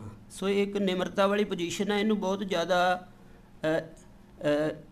ਇਸੇ ਐਥਿਕਸ ਦੇ ਵਿੱਚ ਹੀ ਦੇਖਣਾ ਚਾਹੀਦਾ ਆ। ਇਹਨੂੰ ਤੋੜ ਕੇ ਇਹਨੂੰ ਬਿਲਕੁਲ ਇੱਕ ਕ੍ਰਿਟੀਕਲ ਜੇ ਐਨਾਲਿਸਿਸ ਜਾਂ ਇਸ ਤਰ੍ਹਾਂ ਨਹੀਂ ਬਣਾਉਣਾ ਚਾਹੀਦਾ ਕਿ ਇਹ ਕੋਈ ਇੱਕ ਕਮੈਂਟ ਕੋਈ ਪਹਿਲਾਂ ਹੋ ਚੁੱਕੇ ਵਰਕ ਨੂੰ ਇੱਕ ਬੜਾ ਬਾਗੀਆਨਾ ਢੰਗ ਨਾਲ ਤੋੜਦਾ ਹੈ, ਉਸ ਤਰ੍ਹਾਂ ਦੀ ਗੱਲ ਨਹੀਂ ਹੈ। ਇਹਦੇ ਵਿੱਚ ਇੱਕ ਬਹੁਤ ਹੰਬਲ ਸੁਜੈਸ਼ਨ ਆ। ਸੋ ਇਹ ਨਿਮਰਤਾ ਵੀ ਇਹਨਾਂ ਦੀ ਪ੍ਰਾਪਤੀ ਮੈਂ ਸਮਝਦਾ ਹਾਂ ਕਿ ਇਹ ਵੀ ਇੱਕ ਵੱਡੀ ਚੀਜ਼ ਆ ਕਿ ਨਵੀਂ ਚੀਜ਼ ਨੂੰ ਸਿੰਪਥੈਟਿਕਲੀ ਪੇਸ਼ ਕਰਨਾ, ਇਹ ਵੀ ਇੱਕ ਚੀਜ਼ ਹੈ। ਸੋ ਇਸ ਅਪਰੋਚ ਨੂੰ ਇਹਨਾਂ ਨੇ ਬਾਈ ਕੈਮਰਲ ਅਪਰੋਚ ਕਿਹਾ ਹੈ, ਇਹ ਨੁਕਤਾ ਬਹੁਤ ਇੰਪੋਰਟੈਂਟ ਆ। ਸੋ ਹੁਣ ਮੈਂ ਜਿੱਥੇ ਆਇਆ ਹਾਂ, ਮੈਂ ਇਸ ਚੀਜ਼ 'ਤੇ ਆਇਆ ਕਿ ਗੋਡ ਦੀ ਡੈਫੀਨੇਸ਼ਨ ਜਾਂ ਉਹਦਾ ਅਨੁਭਵ ਕੀ ਹੈ ਅਤੇ ਟਾਈਮ ਦਾ ਅਨੁਭਵ ਕੀ ਹੈ ਅਤੇ ਉਹਦੇ ਅਨੁਭਵ ਦੀ ਦੋਹਰੀ ਵਿਧੀ ਕੀ ਹੈ। ਸੋ ਇਹਨਾਂ ਬਾਰੇ ਥੋੜ੍ਹੇ ਮੈਂ ਵੀ ਸੋਚਦਾ ਰਹਿੰਦਾ ਸੀ ਅਤੇ ਮੈਂ ਇਹਦੇ ਬਾਰੇ ਦੋ ਕਨਸੈਪਟ ਬਣਾਏ ਸੀਗੇ। ਇੱਕ ਮੈਂ ਪਰਮਾਤਮਾ ਬਾਰੇ ਬਣਾਇਆ ਸੀ ਜਾਂ ਗੋਡ ਬਾਰੇ ਕਿ ਉਹ ਮੌਲ ਦੀ ਨਿਸ਼ਚਿਤਤਾ ਹੈ। ਸੋ ਇੱਥੇ ਮੌਲਣਾ ਐਡਜੈਕਟਿਵ ਨਹੀਂ ਹੈ। ਸੋ ਉਹ ਮੌਲ ਦੀ ਨਿਸ਼ਚਿਤਤਾ ਹੈ। ਸੋ ਉਹਦੇ 'ਚ ਟਾਈਮ ਵੀ ਫਲੋ ਕਰ ਰਿਹਾ ਹੈ ਅਤੇ ਉਹਦੀ ਸਰਟਨਟੀ ਜਿਹੜੀ ਜਿਹਦਾ ਉਹਦਾ ਸਰਬੱਗਤਾ ਦਾ ਜਿਹੜਾ ਰੂਪ ਆ ਉਹ ਵੀ ਉਹਦੇ 'ਚ ਐਗਜ਼ਿਸਟ ਕਰ ਰਿਹਾ ਹੈ। ਸੋ ਇਹਦੇ ਵਿੱਚ ਸੈਲਫ ਨੂੰ ਡਿਫਾਈਨ ਕਰਨਾ ਆ। ਸੋ ਸੈਲਫ ਜਿਹੜਾ ਆ ਉਹ ਦੋ ਰੈਲਮਸ ਦੇ ਵਿੱਚ ਇਕੱਠਾ ਚੱਲਦਾ ਆ ਜਾਂ ਉਹਦੇ 'ਚ ਦੋ ਆਸਪੈਕਟਸ ਨੂੰ ਇਕੱਠੇ ਚਲਾਉਣ ਦੀ ਵਿਧੀ ਹੈ। ਸੋ ਉਹ ਬਾਈ ਕੈਮਰਲ ਇਹਨਾਂ ਨੇ ਅਪਰੋਚ ਉਹਦਾ ਨਾਂ ਰੱਖਿਆ। ਮੈਂ ਉਹਦਾ ਨਾਂ ਰੱਖਿਆ ਸੀ ਅਨੁਭਵੀ ਦੁਪੱਖਤਾ। ਸੋ ਮੈਂ ਉਹਦੇ 'ਤੇ ਕੋਈ ਦਾਅਵਾ ਨਹੀਂ ਕਰਦਾ, ਮੈਂ ਉਂਝ ਥੋੜ੍ਹਾ ਕਿਉਂਕਿ ਪੰਜਾਬੀ 'ਚ ਬੋਲ ਰਿਹਾ ਥੋੜ੍ਹਾ ਸੌਖਾ ਕਰਨ ਲਈ ਆਪਣੇ ਆਪ ਨੂੰ। ਸੋ ਇਹਦਾ ਮਤਲਬ ਹੈ ਕਿ ਗੁਰਮੁਖ ਦਾ ਸੈਲਫ ਪਰਮਾਤਮਾ ਦੀ ਮੌਲ ਦੀ ਨਿਸ਼ਚਿਤਤਾ ਨੂੰ ਅਨੁਭਵੀ ਦੁਪੱਖਤਾ 'ਚ ਰੱਖ ਸਕਦਾ ਹੈ, ਭਾਵ ਕਾਲ ਅਤੇ ਅਕਾਲ ਦੀ ਯੂਨਿਟੀ 'ਚ ਰੱਖ ਸਕਦਾ ਹੈ ਅਤੇ ਉਹਦੀ ਟਰਾਂਸਪੇਰੈਂਸੀ 'ਚ ਕਨਵਰਟੀਬਿਲਿਟੀ 'ਚ ਰੱਖ ਸਕਦਾ ਹੈ, ਜਿਹਨੂੰ ਤੁਸੀਂ ਟਰਾਂਸਲੇਬਿਲਿਟੀ ਕਹਿੰਦੇ ਹੋ। ਸੋ ਇਹ ਨੁਕਤਾ ਮੇਨ ਹੈ ਗੋਇਲ ਸਾਹਿਬ, ਜਿਹੜਾ ਤੁਹਾਡਾ ਕੁਐਸਚਨ ਆ ਓਰੀਜਨਲ ਕੀ ਹੈ ਚੀਜ਼। ਸੋ ਓਰੀਜਨਲ ਚੀਜ਼ ਇਹ ਹੈ ਕਿ ਗੁਰਮੁਖ ਜਿਹੜਾ ਆ ਉਹਦੇ ਸੈਲਫ ਦੇ ਵਿੱਚ ਇਹ ਕਪੈਸਿਟੀ ਹੈ, ਉਹਦੀ ਬਣਤਰ ਇਸ ਤਰ੍ਹਾਂ ਦੀ ਹੈ, ਇਹ ਕੋਈ ਕਨਸੈਪਟ, ਇਹ ਲਿਵਿੰਗ ਚੀਜ਼ ਹੈ। ਸੋ ਗੁਰੂ ਗ੍ਰੰਥ ਸਾਹਿਬ ਜਿਹੜਾ ਆ ਉਹ ਫਿਲਾਸਫੀ ਨਾਲੋਂ ਕਈ ਵਾਰੀ ਹਾਇਰ ਨਾਮ ਰਸ ਦੀ ਸਿਖਰ 'ਤੇ ਜਾ ਕੇ ਇੱਕ ਮੈਥਡੋਲੋਜੀ ਵੀ ਬਣ ਜਾਂਦਾ ਹੈ। ਸੋ ਇਹ ਇਕੱਲੀ ਕਨਸੈਪਚੁਅਲ ਚੀਜ਼ ਨਹੀਂ ਰਹਿੰਦਾ। ਜਦੋਂ ਸ਼ਬਦ ਦੇ ਵਿੱਚ ਟਰਾਂਸਪੇਰੈਂਸੀ 'ਚ ਜਾਂਦਾ ਉਦੋਂ ਠੀਕ ਆ, ਉਹ ਫਿਲਾਸਫੀ ਵੀ ਕਿਹਾ ਜਾ ਸਕਦਾ ਉਹਨੂੰ। ਪਰ ਜਿੰਨਾ ਚਿਰ ਉਹ ਨਾਮ ਰਸ ਦੀ ਵਿਧੀ ਦੇ ਤੌਰ 'ਤੇ ਲਿਆ ਜਾ ਰਿਹਾ, ਜਿਹੜਾ ਕਿ ਕਲਚਰਲ ਮੈਨ ਲੈਂਦਾ ਜਾਂ ਹਿਸਟਰੀ ਦਾ ਜਿਹੜਾ ਕੋਲੈਕਟਿਵ ਜਿਹੜਾ ਐਕਸਪੀਰੀਅੰਸ ਆ ਉਹ ਇਸ ਤਰ੍ਹਾਂ ਲੈਂਦਾ ਹੈ ਅਤੇ ਉਹ ਨਾਮ ਰਸ ਦੇ ਵਿੱਚ ਲੈ ਰਿਹਾ ਹੁੰਦਾ ਉਹਨੂੰ, ਉਦੋਂ ਉਹ ਮੈਥਡ ਹੁੰਦਾ ਆ। ਅਤੇ ਮੈਥਡ ਜਿਹੜਾ ਆ ਉਹ ਬੰਦੇ ਦੀ ਬਾਇਓਕੈਮਿਸਟਰੀ ਨੂੰ, ਜਿਵੇਂ ਭੈਣ ਜੀ ਦੇ ਸਵਾਲ ਆ ਰਹੇ ਸੀਗੇ, ਉਹਦੀ ਸਾਈਕੋਲੋਜੀ ਨੂੰ, ਉਹਨੂੰ ਉਹਦੇ ਕੁਦਰਤੀ ਪਹਿਲੂਆਂ ਨੂੰ ਨਿਵਾਜਦਾ ਰਹਿੰਦਾ ਆ, ਉਹਦੇ ਕਲਚਰਲ ਉਹਦੀ ਜਿਹੜੀ ਉਹਦੀ ਡਿਮੈਂਸ਼ਨ ਹੈ ਕਲਚਰਲ ਐਂਥਰੋਪੋਲੋਜੀ ਨੂੰ ਨਿਵਾਜਦਾ ਰਹਿੰਦਾ ਨਾਮ ਰਸ ਜਿਹੜਾ ਆ। ਪਰ ਜਿਹੜਾ ਸ਼ਬਦ ਆ ਉਹ ਆਪਣੀ ਕੋਸਮਿਸਿਟੀ 'ਚ ਰਹਿੰਦਾ ਆ। ਸੋ ਇਹ ਤਿੰਨ ਚੀਜ਼ਾਂ ਦੇ ਰਿਲੇਸ਼ਨ ਜਿਹੜੇ ਆ ਇਹਨਾਂ ਨੇ ਜਿਹੜੇ ਪੈਦਾ ਕੀਤੇ, ਇਹ ਮੇਰੇ ਖਿਆਲ ਹੈ ਕਾਫੀ ਗੰਭੀਰ ਚੀਜ਼ ਦੇ ਵਿੱਚ ਇਹਨਾਂ ਨੇ ਇਸ ਕੁਐਸਚਨ ਨੂੰ ਲੈ ਕੇ ਗਏ ਆ।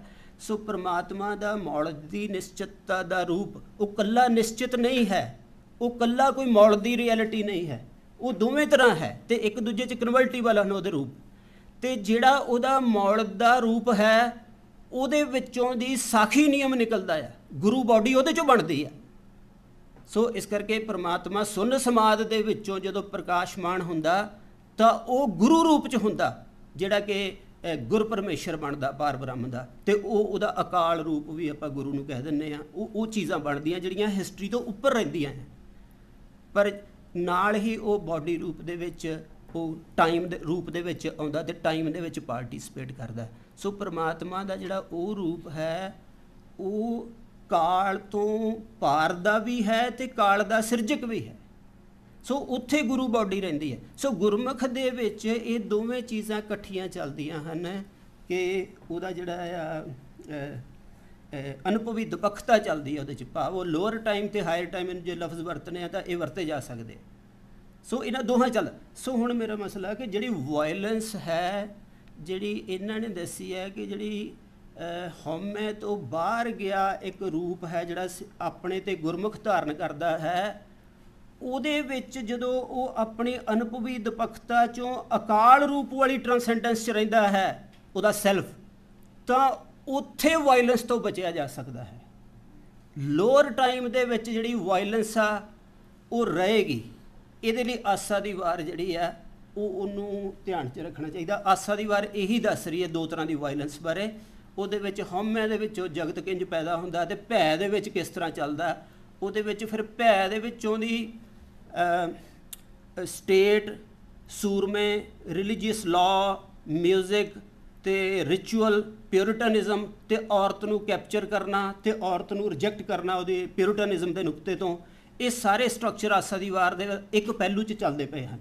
ਦੂਜੇ ਪਹਿਲੂ ਦੇ ਵਿੱਚ ਜਿਹੜਾ ਆ ਵਿਸਮਾਦ ਦਾ ਰੂਪ ਚੱਲਦਾ ਪਿਆ, ਜਿਹਦੇ ਵਿੱਚੋਂ ਦੀ ਮਤਲਬ ਉਹਦਾ ਕਾਸਮਿਕ ਰੂਪ ਜਿਹੜਾ ਉਹ ਪੇਸ਼ ਹੁੰਦਾ। ਸੋ ਆਸਾ ਦੀ ਵਾਰ ਦੇ ਵਿੱਚ ਇਹ ਚੀਜ਼ ਰਿਜ਼ੋਲਵ ਹੁੰਦੀ ਹੈ ਕਿ ਅਨੁਭਵੀ ਦੁਪੱਖਤਾ ਦਾ ਹਾਇਰ ਮੰਡਲ ਜਿਹੜਾ ਗੁਰਮੁਖ 'ਚ ਪੈਦਾ ਹੁੰਦਾ, ਉਹਦੇ ਵਿੱਚ ਸਹਿਜ ਸਥਾਪਿਤ ਹੁੰਦਾ ਆ ਅਤੇ ਉਹਦੇ ਵਿੱਚੋਂ ਪਿਓਰ ਵਾਇਲੈਂਸ ਨਿਕਲਦੀ ਹੈ, ਜਿਹਨੂੰ ਇਹਨਾਂ ਨੇ ਨਾਨ ਈਗੋ ਵਾਲੀ ਵਾਇਲੈਂਸ ਕਿਹਾ ਹੈ। ਜਿਹੜੀ ਲੋਅਰ ਰੈਲਮ ਦੇ ਵਿੱਚ ਆ ਉਹਦਾ ਦਖਲ ਹੈ, ਉਹਦੀ ਆਪਣੀ ਨੀਡ 'ਚੋਂ, ਆਪਣੀ ਸਾਈਕੋਲੋਜੀ 'ਚੋਂ ਵਾਇਲੈਂਸ ਨਹੀਂ ਹੈ ਗੁਰਮੁਖ ਦੀ, ਜਿਵੇਂ ਤੁਸੀਂ ਕਹਿ ਰਹੇ ਹੋ। ਸੋ ਉਹਦੇ ਆਪਣੇ ਫੀਅਰਸ ਨਹੀਂ ਹਨ, ਸੋ ਉਹ ਫੀਅਰ ਤੋਂ ਪਾਰ ਹੈ, ਪਰ ਉਹਦੀ ਫੀਅਰਸ ਨੂੰ, ਟਾਈਮ ਨੂੰ ਪ੍ਰਭਾਵਿਤ ਕਰਦੀ ਹੋਈ ਸਾਈਕੋਲੋਜੀ ਅਤੇ ਉਹਦੀ ਆਈਡੀਓਲੋਜੀ ਦੀ ਸਮਝ ਐਥੀਕਲੀ ਉਹਨੂੰ ਮਜਬੂਰ ਕਰਦੀ ਹੈ ਖਾਲਸੇ ਨੂੰ ਕਿ ਉਹਦੇ 'ਚ ਪਾਰਟੀਸਪੇਟ ਕਰੇ। ਸੋ ਇਹ ਨੁਕਤਾ ਹੈ। ਸੋ ਇਸ ਕਰਕੇ ਖਾਲਸਾ ਜਿਹੜਾ ਆ ਮਤਲਬ ਮੈਨ ਜਿਹੜਾ ਆ ਆਪਣੇ ਸੈਲਫ ਦੀ ਹਾਇਰ ਰਿਲਾਈਜੇਸ਼ਨ ਦੇ ਵਿੱਚ ਵਾਇਲੈਂਸ ਤੋਂ ਬਿਯੋਂਡ ਰਹਿ ਸਕਦਾ ਹੈ। ਉੱਥੇ ਸਹਿਜ ਅਵਸਥਾ ਹੈ, ਕਿਉਂਕਿ ਉੱਥੇ ਡੁਐਲਿਟੀ ਜਿਹੜੀ ਆ ਉਹ ਕਨਵਰਟੀਬਲ ਹੋ ਚੁੱਕੀ ਹੈ। ਉਹ ਨਾਮ ਰਸ ਜਿਹੜਾ ਉਹ ਸ਼ਬਦ ਦੇ ਵਿੱਚ ਕਨਵਰਟੀਬਲ ਆ। ਥੋੜ੍ਹਾ ਜਿਹਾ ਮੈਨੂੰ ਲੱਗਦਾ ਕਿ ਹੋ ਸਕਦਾ ਤੁਹਾਨੂੰ ਮੇਰਾ ਕੋਈ ਈਡੀਅਮ ਦੀਆਂ ਪੂਰੀਆਂ ਵਿਆਖਿਆਵਾਂ ਦੇ ਸ਼ੇਡਸ ਅਜੇ ਨਾ ਮਤਲਬ ਮੈਂ ਪਹੁੰਚਾ ਸਕਾਂ ਤੁਹਾਡੇ ਤੱਕ, ਪਰ ਇਹ ਉਹਦਾ ਧੁਰਾ ਇਹ ਹੈ। ਸੋ ਜਿਹੜੀ ਮੰਡੇਰ ਸਾਹਿਬ ਦੀ ਕਿਤਾਬ ਦੀ ਬਾਕੀ ਪ੍ਰਾਪਤੀ ਇਹ ਹੈ ਕਿ ਇਹਨਾਂ ਨੇ ਜਿੰਨੇ ਵੀ ਲੋਅਰ ਸੈਲਫ ਦੇ ਵਿੱਚ ਜਾਂ ਟਾਈਮ ਦਾ ਜਿਹੜਾ, ਟਾਈਮ ਦੇ ਵੀ ਦੋ ਰੂਪ ਹੁੰਦੇ ਆ। ਹਿੰਮਤ ਸਿੰਘ ਨੇ ਤਾਂ ਵੈਸੇ ਚਾਰ ਕਹੇ ਆ ਕਿ ਪਹਿਲਾਂ ਸਪੇਸ ਟਾਈਮ ਹੁੰਦਾ, ਫਿਰ ਜਿਹੜਾ ਆ ਟਾਈਮ ਸਪੇਸ ਐਂਡ ਟਾਈਮ ਹੁੰਦਾ, ਫਿਰ ਸਪੇਸ ਹਾਈਫਨ ਟਾਈਮ ਹੁੰਦਾ, ਫਿਰ ਟਾਈਮ ਹਾਈਫਨ ਸਪੇਸ ਹੁੰਦਾ, ਫਿਰ ਇਟਰਨਲ ਟਾਈਮ ਹੁੰਦਾ। ਇਹ ਗੁਰਮੁਖ ਦੀ ਕੌਨਸ਼ੀਅਸਨੈਸ 'ਚ ਇੰਝ ਚੀਜ਼ਾਂ ਵਾਪਰਦੀਆਂ ਆ। ਸੋ ਸਪੇਸ ਜਿਹੜਾ ਐਨੀਹਿਲੇਟ ਹੋ ਜਾਂਦਾ ਉਹਦੇ ਵਿੱਚ, ਉਹ ਪਿਓਰ ਮੂਵਮੈਂਟ ਕ੍ਰੀਏਟ ਹੋ ਜਾਂਦਾ ਉਹਦੇ ਅੰਦਰ। ਸੋ ਅਤੇ ਇਸ ਚੀਜ਼ ਨੂੰ ਜਦੋਂ ਇਸ ਐਕਸਪੀਰੀਅੰਸ ਨੂੰ ਹਿਸਟਰੀ 'ਚ ਲਿਆਂਦਾ ਜਾਂਦਾ ਤਾਂ ਉਹਨੂੰ ਉਹ ਮੈਟਾ ਹਿਸਟਰੀ ਕਹਿੰਦਾ ਹੈ। ਸੋ ਇਹਨਾਂ ਨੇ ਵੀ ਉਹ ਮੈਟਾ ਹਿਸਟਰੀ ਨੂੰ ਜਿਹੜਾ ਟਰਮ ਜਿਹੜੀ ਦਿੱਤੀ ਹੈ ਉਹ ਈਗੋਲੈਸਨੈਸ ਵਾਲੀ ਜਿਹੜੀ ਡਿਮੈਂਸ਼ਨ 'ਚ ਦਿੱਤੀ ਹੈ। ਸੋ ਉਹ ਗੁਰਮੁਖ ਜਿਹੜਾ ਆ ਉਹ ਟਾਈਮ ਦੇ ਵਿੱਚ ਪਾਰਟੀਸਪੇਟ ਕਰਦਾ ਹੈ, ਪਰ ਆਪਣੀ ਸਾਈਕੋਲੋਜੀਕਲ ਬਣਤਰ ਕਰਕੇ ਨਹੀਂ ਕਰਦਾ, ਆਪਣੀ ਐਥੀਕਲ ਜ਼ਿੰਮੇਵਾਰੀ ਕਰਕੇ ਕਰਦਾ ਹੈ। ਅਤੇ ਇਹ ਲਫ਼ਜ਼ ਇਹਨਾਂ ਨੇ ਵੀ ਵਰਤਿਆ ਕਿ ਉਹ ਜਿਹੜੀ ਉਹਦੀ ਅਪਰੋਚ ਬਣ ਜਾਂਦੀ ਹੈ, ਉਹਦੇ ਲਈ ਤੁਸੀਂ ਲਫ਼ਜ਼ ਬਹੁਤ ਚੰਗਾ ਵਰਤਿਆ, ਪ੍ਰੈਕਟੀਕਲ ਐਥਿਕਸ ਬਣ ਜਾਂਦੀ ਹੈ। ਸੋ ਉਹ ਪ੍ਰੈਕਟੀਕਲ ਐਥਿਕਸ ਦਾ ਮਤਲਬ ਕੀ ਹੈ ਕਿ ਉਹ ਟਰੁੱਥ ਕਿਸੇ ਸਾਈਕੋਲੋਜੀਕਲ ਜਾਂ ਕਿਸੇ ਬਾਇਓਕੈਮਿਸਟਰੀ ਦੀ ਕਿਸੇ ਇਮੋਸ਼ਨ ਦੇ ਅਧੀਨ ਨਹੀਂ ਟਰੁੱਥ ਨੂੰ ਕੰਸਟਰਕਟ ਕਰ ਰਿਹਾ ਜਾਂ ਓਪੋਜੀਸ਼ਨ ਨੂੰ ਕ੍ਰੀਏਟ ਕਰ ਰਿਹਾ।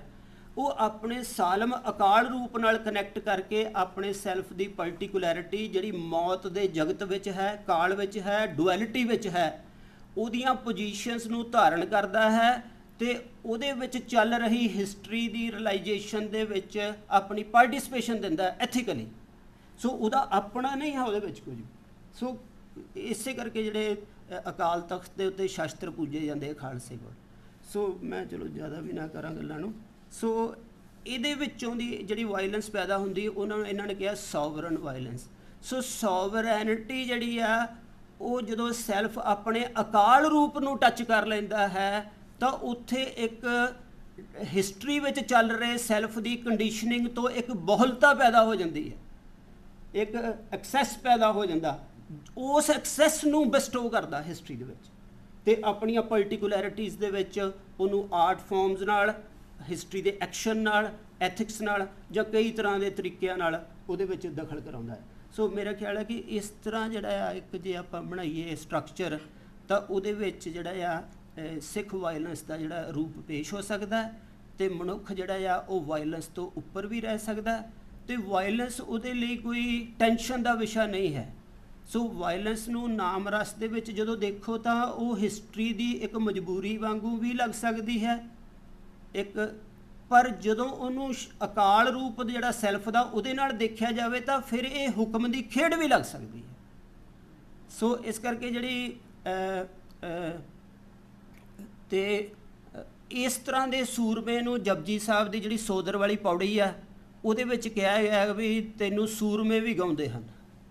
ਸੋ ਸੋਦਰ ਜਿਹੜਾ ਰੱਬ ਦਾ ਘਰ ਹੈ ਉਹਦੇ 'ਚ ਸੂਰਮੇ ਦਾ ਗਾਇਨ ਵੀ ਪ੍ਰਵਾਨ ਹੈ, ਇਸ ਤਰ੍ਹਾਂ ਦੇ ਸੂਰਮੇ ਦਾ। ਸੋ ਆਪਣੇ ਗੁਰੂ ਸਾਹਿਬ ਦੀ ਜਿਹੜੀ ਸਾਖੀ ਹੈ ਕਿ ਉਹਨਾਂ ਦੀ ਚੱਕੀ ਆਪੇ ਹੀ ਚੱਲ ਰਹੀ ਸੀਗੀ। ਸੋ ਆਪੇ ਚੱਕੀ ਚੱਲਣ ਦਾ ਮਤਲਬ ਕਿ ਡੁਐਲਿਟੀ ਦੇ ਦੋ ਪੁੜ ਲੋਅਰ ਰੈਲਮ ਦੇ ਵਿੱਚ ਉਹ ਆਪਣੇ ਆਪ ਹੀ ਚੱਲਣ ਡਏ ਹੈ। ਸੋ ਕਿਸੇ ਕਾਸਮਿਕ ਨਿਯਮ ਦੇ ਵਿੱਚ ਲੋਅਰ ਰੈਲਮ ਦੀ ਡੁਐਲਿਟੀ ਚੱਲਦੀ ਪਈ ਹੈ। ਸੋ ਲੋਅਰ ਰੈਲਮ ਦੀ ਡੁਐਲਿਟੀ ਦੇ ਵਿੱਚ ਭਾਵੇਂ ਕਿ ਐਥੀਕਲੀ ਖਾਲਸੇ ਨੇ ਜਾਂ ਗੁਰਮੁਖ ਨੇ ਲਤਾੜੀ ਹੋਈ ਧਿਰ ਨਾਲ ਹੀ, ਸਪਰੈਸਡ ਧਿਰ ਨਾਲ ਹੀ ਖੜਨਾ ਹੈ, ਪਰ ਬਾਬਰ ਦਾ ਜਿਹੜਾ ਈਵਲ ਦਾ ਨਿਯਮ ਹੈ ਉਹ ਵੀ ਕਿਸੇ ਕਾਸਮੋਸ ਦੇ ਨਿਯਮ ਦੇ ਵਿੱਚ ਚੱਲਦਾ ਪਿਆ। ਸੋ ਇਹ ਨੁਕਤਾ ਬਹੁਤ ਇੰਪੋਰਟੈਂਟ ਹੈ। ਸੋ ਇਹਦੀ ਵੀ ਕੋਈ ਡਿਵਿਨਿਟੀ ਹੈ ਜਿਹੜੀ ਜ਼ਫਰਨਾਮੇ ਦੇ ਵਿੱਚ ਜਾ ਕੇ ਔਰੰਗਜ਼ੇਬ ਦੀ ਕੁਰਾਨ ਦੇ ਰਾਹੀਂ ਰਿਜ਼ੋਲਵ ਹੁੰਦੀ ਹੈ। ਸੋ ਉੱਥੇ ਕੁਰਾਨ ਦੇ ਉੱਤੇ ਸਹੁੰ ਖਾਂਦਾ ਉਹ, ਇਹ ਬਹੁਤ ਵੱਡੀ ਚੀਜ਼ ਹੈ ਕਿ ਉਹ ਕੁਰਾਨ 'ਤੇ ਸਹੁੰ ਖਾਂਦਾ ਅਤੇ ਗੁਰੂ ਜਿਹੜੇ ਆ ਕੁਰਾਨ ਜਿਹੜੀ ਆ ਇੱਕ ਤਾਂ ਕਿੰਨੀ ਸੋਹਣੀ ਸਾਖੀ ਹੈ, ਜੇ ਨਾਲ ਸਾਖੀਆਂ ਨੂੰ ਰੱਖਿਆ ਜਾਵੇ ਥੋੜ੍ਹਾ ਇੰਟਰਸਟਿੰਗ ਹੋ ਜਾਂਦਾ ਅਤੇ ਟਾਈਮ ਵੀ ਦੱਸ ਦਿਓ ਮੈਨੂੰ। ਸੋ ਉਹ ਇਹ ਹੈ ਕਿ ਜਦੋਂ ਪਰਿਵਾਰ ਵਿਛੋੜਾ ਹੁੰਦਾ, ਗੁਰੂ ਸਾਹਿਬ ਪਰਿਵਾਰ ਵਿਛੋੜੇ ਦੀ ਟੀਸੀ ਦੇ ਉੱਤੇ ਬੈਠ ਕੇ 52 ਤਾਰਾਂ ਦੇ ਤਾਊਸ ਨਾਲ ਆਸਾ ਦੀ ਵਾਰ ਦਾ ਕੀਰਤਨ ਕਰਦੇ ਹਨ ਅਤੇ ਦਸਮ ਗ੍ਰੰਥ ਨੂੰ ਸਰਸਾ ਦੇ ਵਿੱਚ ਵਹਾ ਦਿੰਦੇ ਹਨ। ਪਰ ਸਰਸਾ ਪਾਰ ਕਰਨ ਲੱਗੇ ਉਹਨਾਂ ਕੋਲ ਦੋ ਚੀਜ਼ਾਂ ਹੁੰਦੀਆਂ ਹਨ, ਇੱਕ ਉਹ ਵਾਲਾ ਕੁਰਾਨ ਜਿਹਦੇ ਉੱਤੇ ਔਰੰਗਜ਼ੇਬ ਨੇ ਸਹੁੰ ਖਾਧੀ ਸੀ ਅਤੇ ਦੂਜਾ ਉਹ ਵਿਦਾਵਾ ਜਿਹੜਾ ਸਿੱਖਾਂ ਨੇ ਦਿੱਤਾ ਸੀ। ਸੋ ਇਹਦੇ ਵਿੱਚ ਜੇ ਤੁਸੀਂ ਲੱਭੋ ਚੀਜ਼ਾਂ ਬਹੁਤ ਜ਼ਿਆਦਾ ਪਈਆਂ ਹੋਈਆਂ। ਸੋ ਇਹਦਾ ਮਤਲਬ ਜਿਹੜਾ ਦਸਮ ਗ੍ਰੰਥ, ਹੁਣ ਟਾਈਮ ਨਹੀਂ ਹੈਗਾ ਨਹੀਂ ਤਾਂ ਮੈਂ ਦਸਮ ਗ੍ਰੰਥ 'ਚ ਵਾਇਲੈਂਸ ਕਿੰਝ ਚੱਲਦੀ ਆ ਅਤੇ ਉਹਦੇ 'ਚ ਨਮੋ ਕਾਲ ਕਾਲੇ ਜਾਪ ਸਾਹਿਬ ਦੇ ਵਿੱਚ ਕਿਸ ਤਰ੍ਹਾਂ ਆਉਂਦਾ ਆ, ਜਾਂ ਨਮੋ ਕਲੈ ਕਰਤਾ ਦਸਮ ਗ੍ਰੰਥ 'ਚ ਕਿੰਝ ਆਉਂਦਾ ਵੀ ਤੈਨੂੰ ਨਮਸਕਾਰ ਆ, ਤੂੰ ਕਲਾ ਕਰਦਾ ਆ, ਕਲੇਸ਼ ਕਰਦਾ ਆ। ਸੋ ਇਹਦਾ ਮਤਲਬ ਜਿਹੜੀ ਲੋਅਰ ਰੈਲਮ ਦੀ ਵਾਇਲੈਂਸ ਦੇ ਵਿੱਚ ਜਿਹੜੀ ਈਵਲ ਧਿਰ ਨਿਸ਼ਚਿਤ ਹੋ ਰਹੀ ਹੈ ਉਹ ਧਿਰ ਵੀ ਕਿਸੇ ਕਾਸਮਿਕ ਨਿਯਮ ਦੇ ਵਿੱਚ ਹੈ। ਜਿਵੇਂ ਬਾਬੇ ਨਾਨਕ ਦੀ ਚੱਕੀ ਚੱਲਦੀ ਹੈ, ਦੋਵੇਂ ਪੁੜ ਆਪ ਚੱਲ ਰਹੇ ਹਨ। ਸੋ ਜੰਮ ਕਰ ਮੁਗਲ ਚੜਾਇਆ, ਸੋ ਵੀ ਤੂੰ ਜੰਮ ਕਰਕੇ ਚੜਾ ਦਿੱਤਾ ਗਿਆ। ਅਤੇ ਆਸਾ ਦੀ ਵਾਰ ਦੇ ਵਿੱਚ ਇਹ ਆਉਂਦਾ ਕਿ ਕੂੜ ਰਾਜਾ ਕੂੜ ਪਰਜਾ, ਸੋ ਦੋਵੇਂ ਧਿਰਾਂ ਕੂੜ ਹੋ ਸਕਦੀਆਂ। ਸੋ ਇਹਦਾ ਮਤਲਬ ਵੀ ਜਿਹੜਾ ਗੁਰਮੁਖ ਹੈ, ਗੁਰਮੁਖ ਦਾ ਉਹ ਕਾਸਮਿਕ ਨਿਯਮ ਜਿਹਦੇ 'ਚ ਅਨੁਭਵੀ ਦੁਪੱਖਤਾ ਵਾਪਰਦੀ ਹੈ, ਜਿਹਨੂੰ ਇਹਨਾਂ ਨੇ ਕੈਮਰਲ ਅਪਰੋਚ ਦੇ ਤੌਰ 'ਤੇ ਪੇਸ਼ ਕੀਤਾ, ਉਹ ਚੀਜ਼ ਉਹਦੇ ਵਿੱਚ ਪਈ ਹੋਈ ਹੈ। ਸੋ ਹੋਰ ਵੀ ਬੜੀਆਂ ਚੀਜ਼ਾਂ, ਪੋਇਟਰੀ ਕਿੰਝ ਪੈਦਾ ਹੁੰਦੀ ਆ ਜਾਂ ਬਲੈਕ ਡਿਮੈਂਸ਼ਨਸ ਕਿੰਝ ਪੈਦਾ ਹੁੰਦੀਆਂ ਹਨ, ਇਹ ਸਾਰਾ ਕੁਝ ਇਹਦੇ 'ਚ ਡਿਸਕਸ ਹੋ ਸਕਦਾ, ਪਰ ਥੋੜ੍ਹਾ ਟਾਈਮ ਘੱਟ ਹੈ ਅਤੇ ਥੋੜ੍ਹਾ ਜਿਹਾ ਮੈਨੂੰ ਥੋੜ੍ਹਾ ਜਿਹਾ ਉਹਨਾਂ ਬੰਨਣਾ ਵੀ ਨਹੀਂ, ਕਈ ਚੀਜ਼ਾਂ ਹੁੰਦੀਆਂ, ਮੈਂ ਥੋੜ੍ਹਾ ਖੁੱਲ੍ਹਾ ਦੱਸਦਾ। ਸੋ ਇਹ ਚੀਜ਼ ਦਾ ਨਾਂ ਇਹਨਾਂ ਨੇ ਸੋਵਰਨ ਵਾਇਲੈਂਸ ਰੱਖਿਆ ਆ। ਸੋ ਮੈਂ ਇੱਥੇ ਹੀ ਆਪਣਾ ਸਮਾਪਤ ਕਰਦਾ, ਟਾਈਮ ਜ਼ਿਆਦਾ ਹੋ ਗਿਆ, ਕੁਝ ਲਿਖਿਆ ਤਾਂ ਮੈਂ ਹੋਰ ਵੀ ਸੀਗਾ। ਸੋ ਮੇਰਾ ਖਿਆਲ ਹੈ ਕਿ ਇਹ ਕਿਤਾਬ ਸਿੱਖ ਅਕੈਡਮੀ ਦੇ ਵਿੱਚ ਵਾਇਲੈਂਸ 'ਤੇ ਜਿਹੜੇ ਵੱਖ-ਵੱਖ ਪਸਾਰ ਪਏ ਹਨ ਉਹਨਾਂ ਦੇ ਥਿਓਰੈਟੀਕਲ ਮਾਡਲ ਨੂੰ ਚੈਲੰਜ ਕਰਦੀ ਹੈ। ਖਾਸ ਕਰਕੇ ਜਿਹੜਾ ਮੈਕਲੋਡ ਦਾ ਸਕੂਲ ਨੂੰ ਇਹਨਾਂ ਨੇ ਬਹੁਤ ਜ਼ਬਰਦਸਤ ਢੰਗ ਨਾਲ ਚੈਲੰਜ ਕੀਤਾ, ਜਿਹਦੇ 'ਚ ਵੈਸਟ ਦੇ ਵਿੱਚ ਸਿੱਖ ਜਿਹੜੀ ਗਿਆਨ ਦੀ ਸ਼ੁੱਧਤਾ ਦਾ ਕੋਈ ਆਗਾਜ਼ ਜਿਹੜਾ ਆ ਅਕੈਡਮੀ 'ਚ ਹੋ ਸਕਦਾ ਆ, ਅਤੇ ਉਹਦਾ ਜਿਹੜਾ ਸਾਡੀਆਂ ਰਿਫਾਰਮਿਸਟ ਮੂਵਮੈਂਟ ਰਾਹੀਂ ਪੰਜਾਬ ਦੇ ਅਕੈਡਮੀ 'ਤੇ ਅਸਰ ਸੀ, ਉਹਨਾਂ ਨੂੰ ਵੀ ਉਹਨਾਂ ਦੇ ਰਾਹੀਂ ਚੈਲੰਜ ਕੀਤਾ ਜਾ ਸਕਦਾ ਆ। ਸੋ ਇਹਨਾਂ ਦੇ ਵਰਕ ਦੇ ਨਾਲ ਸਿੱਖ ਸੰਦਰਭ ਦੇ ਮੂਲ ਪਸਾਰਾਂ ਨੂੰ ਉਜਾਗਰ ਕੀਤਾ ਜਾ ਸਕਦਾ ਆ, ਇਹ ਇਹਨਾਂ ਦੀ ਕੰਟਰੀਬਿਊਸ਼ਨ ਆ। ਦੂਜਾ ਕਿ ਜੋ ਸਿੱਖ ਸੁਸਾਇਟੀ 'ਚ ਵਾਪਰਦਾ ਆ ਉਹਦੇ ਵਿੱਚ ਵੀ ਇਹਨਾਂ ਦੀ ਨਿਗਾਹ ਲਗਾਤਾਰ ਹੈ ਹਿਸਟਰੀ ਦੇ ਮੂਵ ਦੇ ਉੱਤੇ। ਉਹਦੇ ਵਿੱਚ ਵੀ ਜਿਹੜੀਆਂ ਇਹਨਾਂ ਨੇ ਕਨਸੈਪਚੁਅਲ ਪੋਜੀਸ਼ਨਸ ਦੱਸੀਆਂ, ਜੇ ਅਸੀਂ ਰਿਲਾਈਜ਼ ਕਰੀਏ ਤਾਂ ਉਹਦੇ ਨਾਲ ਅਸੀਂ ਆਪਣੇ ਸਮਾਜ, ਆਪਣੀ ਰਾਜਨੀਤੀ, ਆਪਣੇ ਇਤਿਹਾਸ ਦੇ ਵਿੱਚ ਗੁਰੂ ਸਾਹਿਬਾਨ ਦੀਆਂ ਜਿਹੜੀਆਂ ਦੈਵੀ ਚੀਜ਼ਾਂ ਦੇ ਤੋਹਫੇ ਹਨ ਉਹਨਾਂ ਨੂੰ ਲਿਆ ਸਕਦੇ ਹਾਂ। ਇਹਨਾਂ ਨੇ ਜਿਹੜਾ 84 ਵਾਲਾ ਚੈਪਟਰ ਲਿਖਿਆ ਉਹਨੂੰ ਬੜੀ ਡੈਲੀਕੇਸੀ ਨਾਲ ਇਹਨਾਂ ਨੇ ਕੁਐਸਚਨ ਨਾਲ ਕੀਤਾ ਕਿ ਜੇ ਕਾਲ ਸੈਂਟਰਿਕ ਹਿਸਟਰੀ ਹੀ ਸਾਰਾ ਕੁਝ ਹੋ ਜਾਏਗੀ ਤਾਂ ਗੁਰੂ ਦਾ ਜਿਹੜਾ ਮੂਲ ਜਿਹੜੀ ਉਹਦੀ ਕੰਟਰੀਬਿਊਸ਼ਨ ਆ ਅਕਾਲ ਸੈਂਟਰਿਕ ਡਿਮੈਂਸ਼ਨ ਪੈਦਾ ਕਰਨ ਦੀ, ਉਹਦੇ ਵਿੱਚੋਂ ਇੱਕ ਸੱਭਿਅਤਾ ਅਤੇ ਸੋਵਰਨ ਚੀਜ਼ ਪੈਦਾ ਕਰਨ ਦੀ, ਉਹਦਾ ਕੀ ਬਣੇਗਾ? ਸੋ ਇਹ ਕੁਐਸਚਨ ਇਹ ਇਹਨਾਂ ਦੇ ਵਿੱਚ ਐਕਸਪ੍ਰੈਸ਼ਨ ਦੀ ਬਿਊਟੀ ਵੀ ਬਹੁਤ ਜ਼ਿਆਦਾ ਹੈ ਅਤੇ ਸੰਜਮ ਬਹੁਤ ਜ਼ਿਆਦਾ ਹੈ। ਵੀ ਕਈ ਵਾਰੀ ਜਿਹੜੇ ਕਈ ਟਰੁੱਥ ਇਹੋ ਜਿਹੇ ਹੁੰਦੇ ਆ ਸਕਾਲਰਸ ਨੂੰ ਆ ਜਾਂਦੇ ਆ, ਸਕਾਲਰ ਉਹਨੂੰ ਬਿਨਾਂ ਕਿਸੇ ਸੰਜਮ ਤੋਂ ਜਦੋਂ ਕਹਿ ਦਿੰਦੇ ਆ ਤਾਂ ਉਹਦੇ ਨਾਲ ਕੌਮਾਂ ਦੇ ਵਿੱਚ ਬਹੁਤ ਜ਼ਿਆਦਾ ਦੁੱਖ ਵੀ ਪੈਦਾ ਹੋ ਜਾਂਦੇ ਕਈ ਵਾਰੀ। ਸੋ ਇਹਨਾਂ ਦੇ ਕੋਲ ਇੱਕ ਰਾਈਟਿੰਗ ਦਾ ਜ਼ਬਤ ਆ। ਸੋ ਇਹਨਾਂ ਦੇ ਪਿੱਛੇ ਜਿਹੜੀ ਟਰਡੀਸ਼ਨ ਕੰਮ ਕਰ ਰਹੀ ਹੈ ਉਹ ਬੜੀ ਕੀਮਤੀ ਹੈ। ਜਿਹਦੀ ਜੋ ਸਕਾਲਰਸ਼ਿਪ ਤਾਂ ਹੈ ਹੀ ਹੈ, ਉਹ ਜਿਹੜੀ ਪਿੱਛੇ ਮੂਲ ਚੀਜ਼ ਕੰਮ ਕਰ ਰਹੀ, ਜਿਹੜੇ ਕਹਿੰਦੇ ਮੈਂ ਆਪਣੇ ਲਈ ਲਿਖਦਾ, ਕਿਉਂਕਿ ਗੁਰਮੁਖ ਦਾ ਸੈਲਫ ਜਿਹੜਾ ਆ ਉਹ ਆਪਣੇ ਆਪ ਦੇ ਵਿੱਚ ਕਾਇਨਾਤ ਦੇ ਸਾਰੇ ਜਿਹੜੇ ਐਬਸਟਰੈਕਟ ਲੈਵਲ ਦੇ ਉੱਤੇ ਸੈਲਫ ਦੇ ਪਸਾਰ ਚੱਲ ਰਹੇ ਹੁੰਦੇ ਉਹਨਾਂ ਨੂੰ ਧਾਰਨ ਕਰ ਲੈਂਦਾ ਆ। ਸੋ ਇਸ ਕਰਕੇ ਰਾਈਟਰ ਇੱਕ ਬੰਦਾ ਨਹੀਂ ਹੁੰਦਾ ਆਪਣੇ ਆਪ ਦੇ ਵਿੱਚ, ਜਿਵੇਂ ਪੋਇਟ ਇੱਕ ਬੰਦਾ ਨਹੀਂ ਹੁੰਦਾ, ਉਹਦੇ ਵਿੱਚ ਹਰ ਤਰ੍ਹਾਂ ਦੀ ਕੌਨਸ਼ੀਅਸਨੈਸ ਅਤੇ ਐਕਸਪੀਰੀਅੰਸਿੰਗ ਦੇ ਫਲੋ ਚੱਲ ਰਹੇ ਹੁੰਦੇ ਆ। ਸੋ ਰਾਈਟਰ ਦੇ ਅੰਦਰ ਵੀ ਨਹੀਂ ਹੁੰਦਾ। ਇਹ ਕਿਤਾਬ ਇਹ ਪੇਸ਼ ਕਰਦੀ ਹੈ ਕਿ ਇਹਨਾਂ ਦੇ ਵਿੱਚ ਇੱਕ ਬੜਾ ਜ਼ਰਖੇਜ਼ ਕਿਸਮ ਦਾ ਤੰਦਰੁਸਤ ਅਨੁਭਵ ਦਾ ਬਹੁਤ ਪਸਾਰੀ ਅਯਾਮ ਜਿਹੜਾ ਪ੍ਰਗਟ ਹੋ ਕੇ ਆਪਣੀ ਸਕਾਲਰਸ਼ਿਪ ਦੇ ਵਿੱਚ ਵੀ ਅਤੇ ਪੰਥ ਦੀ ਵੀ ਅਤੇ ਮਾਨਵਤਾ ਦੀ ਵੀ ਸੁਹਿਰਦਤਾ ਨਾਲ ਸੇਵਾ ਕਰ ਰਿਹਾ। ਸੋ ਮੈਂ ਇਹ ਕਿਤਾਬ ਨੂੰ ਜੀ ਆਇਆਂ ਕਹਿੰਦਾ ਹਾਂ ਕਿ ਇਹ ਕਿਤਾਬ ਜਿਹੜੀ ਹੈ ਇਸ ਵੇਲੇ ਲੋੜੀਂਦੀ ਕਿਤਾਬ ਸੀ ਇਸ ਵਿਸ਼ੇ ਦੇ ਉੱਤੇ, ਤਾਂ ਕਿ ਸਾਡੇ ਜਿਹੜੇ ਯੂਥ ਹੈ, ਪੰਥ ਆ, ਉਹ ਸਾਂਝੇ ਰੂਪ ਦੇ ਵਿੱਚ ਜਿਹੜਾ ਗਿਆਨ ਸ਼ਾਸਤਰੀ ਪਹਿਲੂ ਆ ਉਹਨੂੰ ਸਮਝੇ, ਉਹਦੇ ਵਿੱਚ ਆਪਣੀ ਓਰੀਜਨੈਲਿਟੀ ਪੈਦਾ ਕਰੇ, ਉਹਦੇ ਨਾਲ ਆਪਣੇ ਅਮਲ ਨੂੰ ਜੋੜ ਕੇ ਧਰਤੀ ਦੇ ਉੱਤੇ ਜਿਹੜਾ ਮਹਾਰਾਜ ਦਾ ਸ਼ਬਦ ਆ ਉਸ ਦਾ ਉਹ ਵਾਹਕ ਬਣੇ। ਧੰਨਵਾਦ। ਵਾਹਿਗੁਰੂ।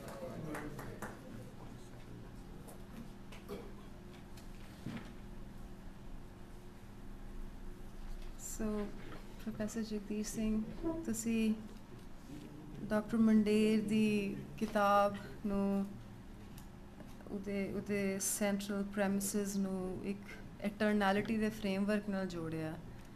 ਸੋ ਇਹ ਤੁਹਾਡੀ ਸਿੰਗੂਲਰ ਕੰਟਰੀਬਿਊਸ਼ਨ ਹੈ ਇਸ ਸੈਮੀਨਾਰ ਦੇ ਵਿੱਚ, ਇਸ ਇਵੈਂਟ ਦੇ ਵਿੱਚ, ਅਤੇ ਇਹਨਾਂ ਦੇ ਵਰਕਸ ਦੇ ਵਿੱਚੋਂ ਕਿੰਨੀਆਂ ਹੀ ਮਹੀਨ ਅਤੇ ਵਿਭਿੰਨ ਜਿਹੜੀਆਂ ਸਪਿਰਿਚੁਅਲੀ ਸਿੰਗੂਲਰ ਰੀਅਲਾਈਜੇਸ਼ਨਸ ਨੇ ਉਹ ਪੇਸ਼ ਕੀਤੀਆਂ ਤੁਸੀਂ ਲੜੀਵਾਰ।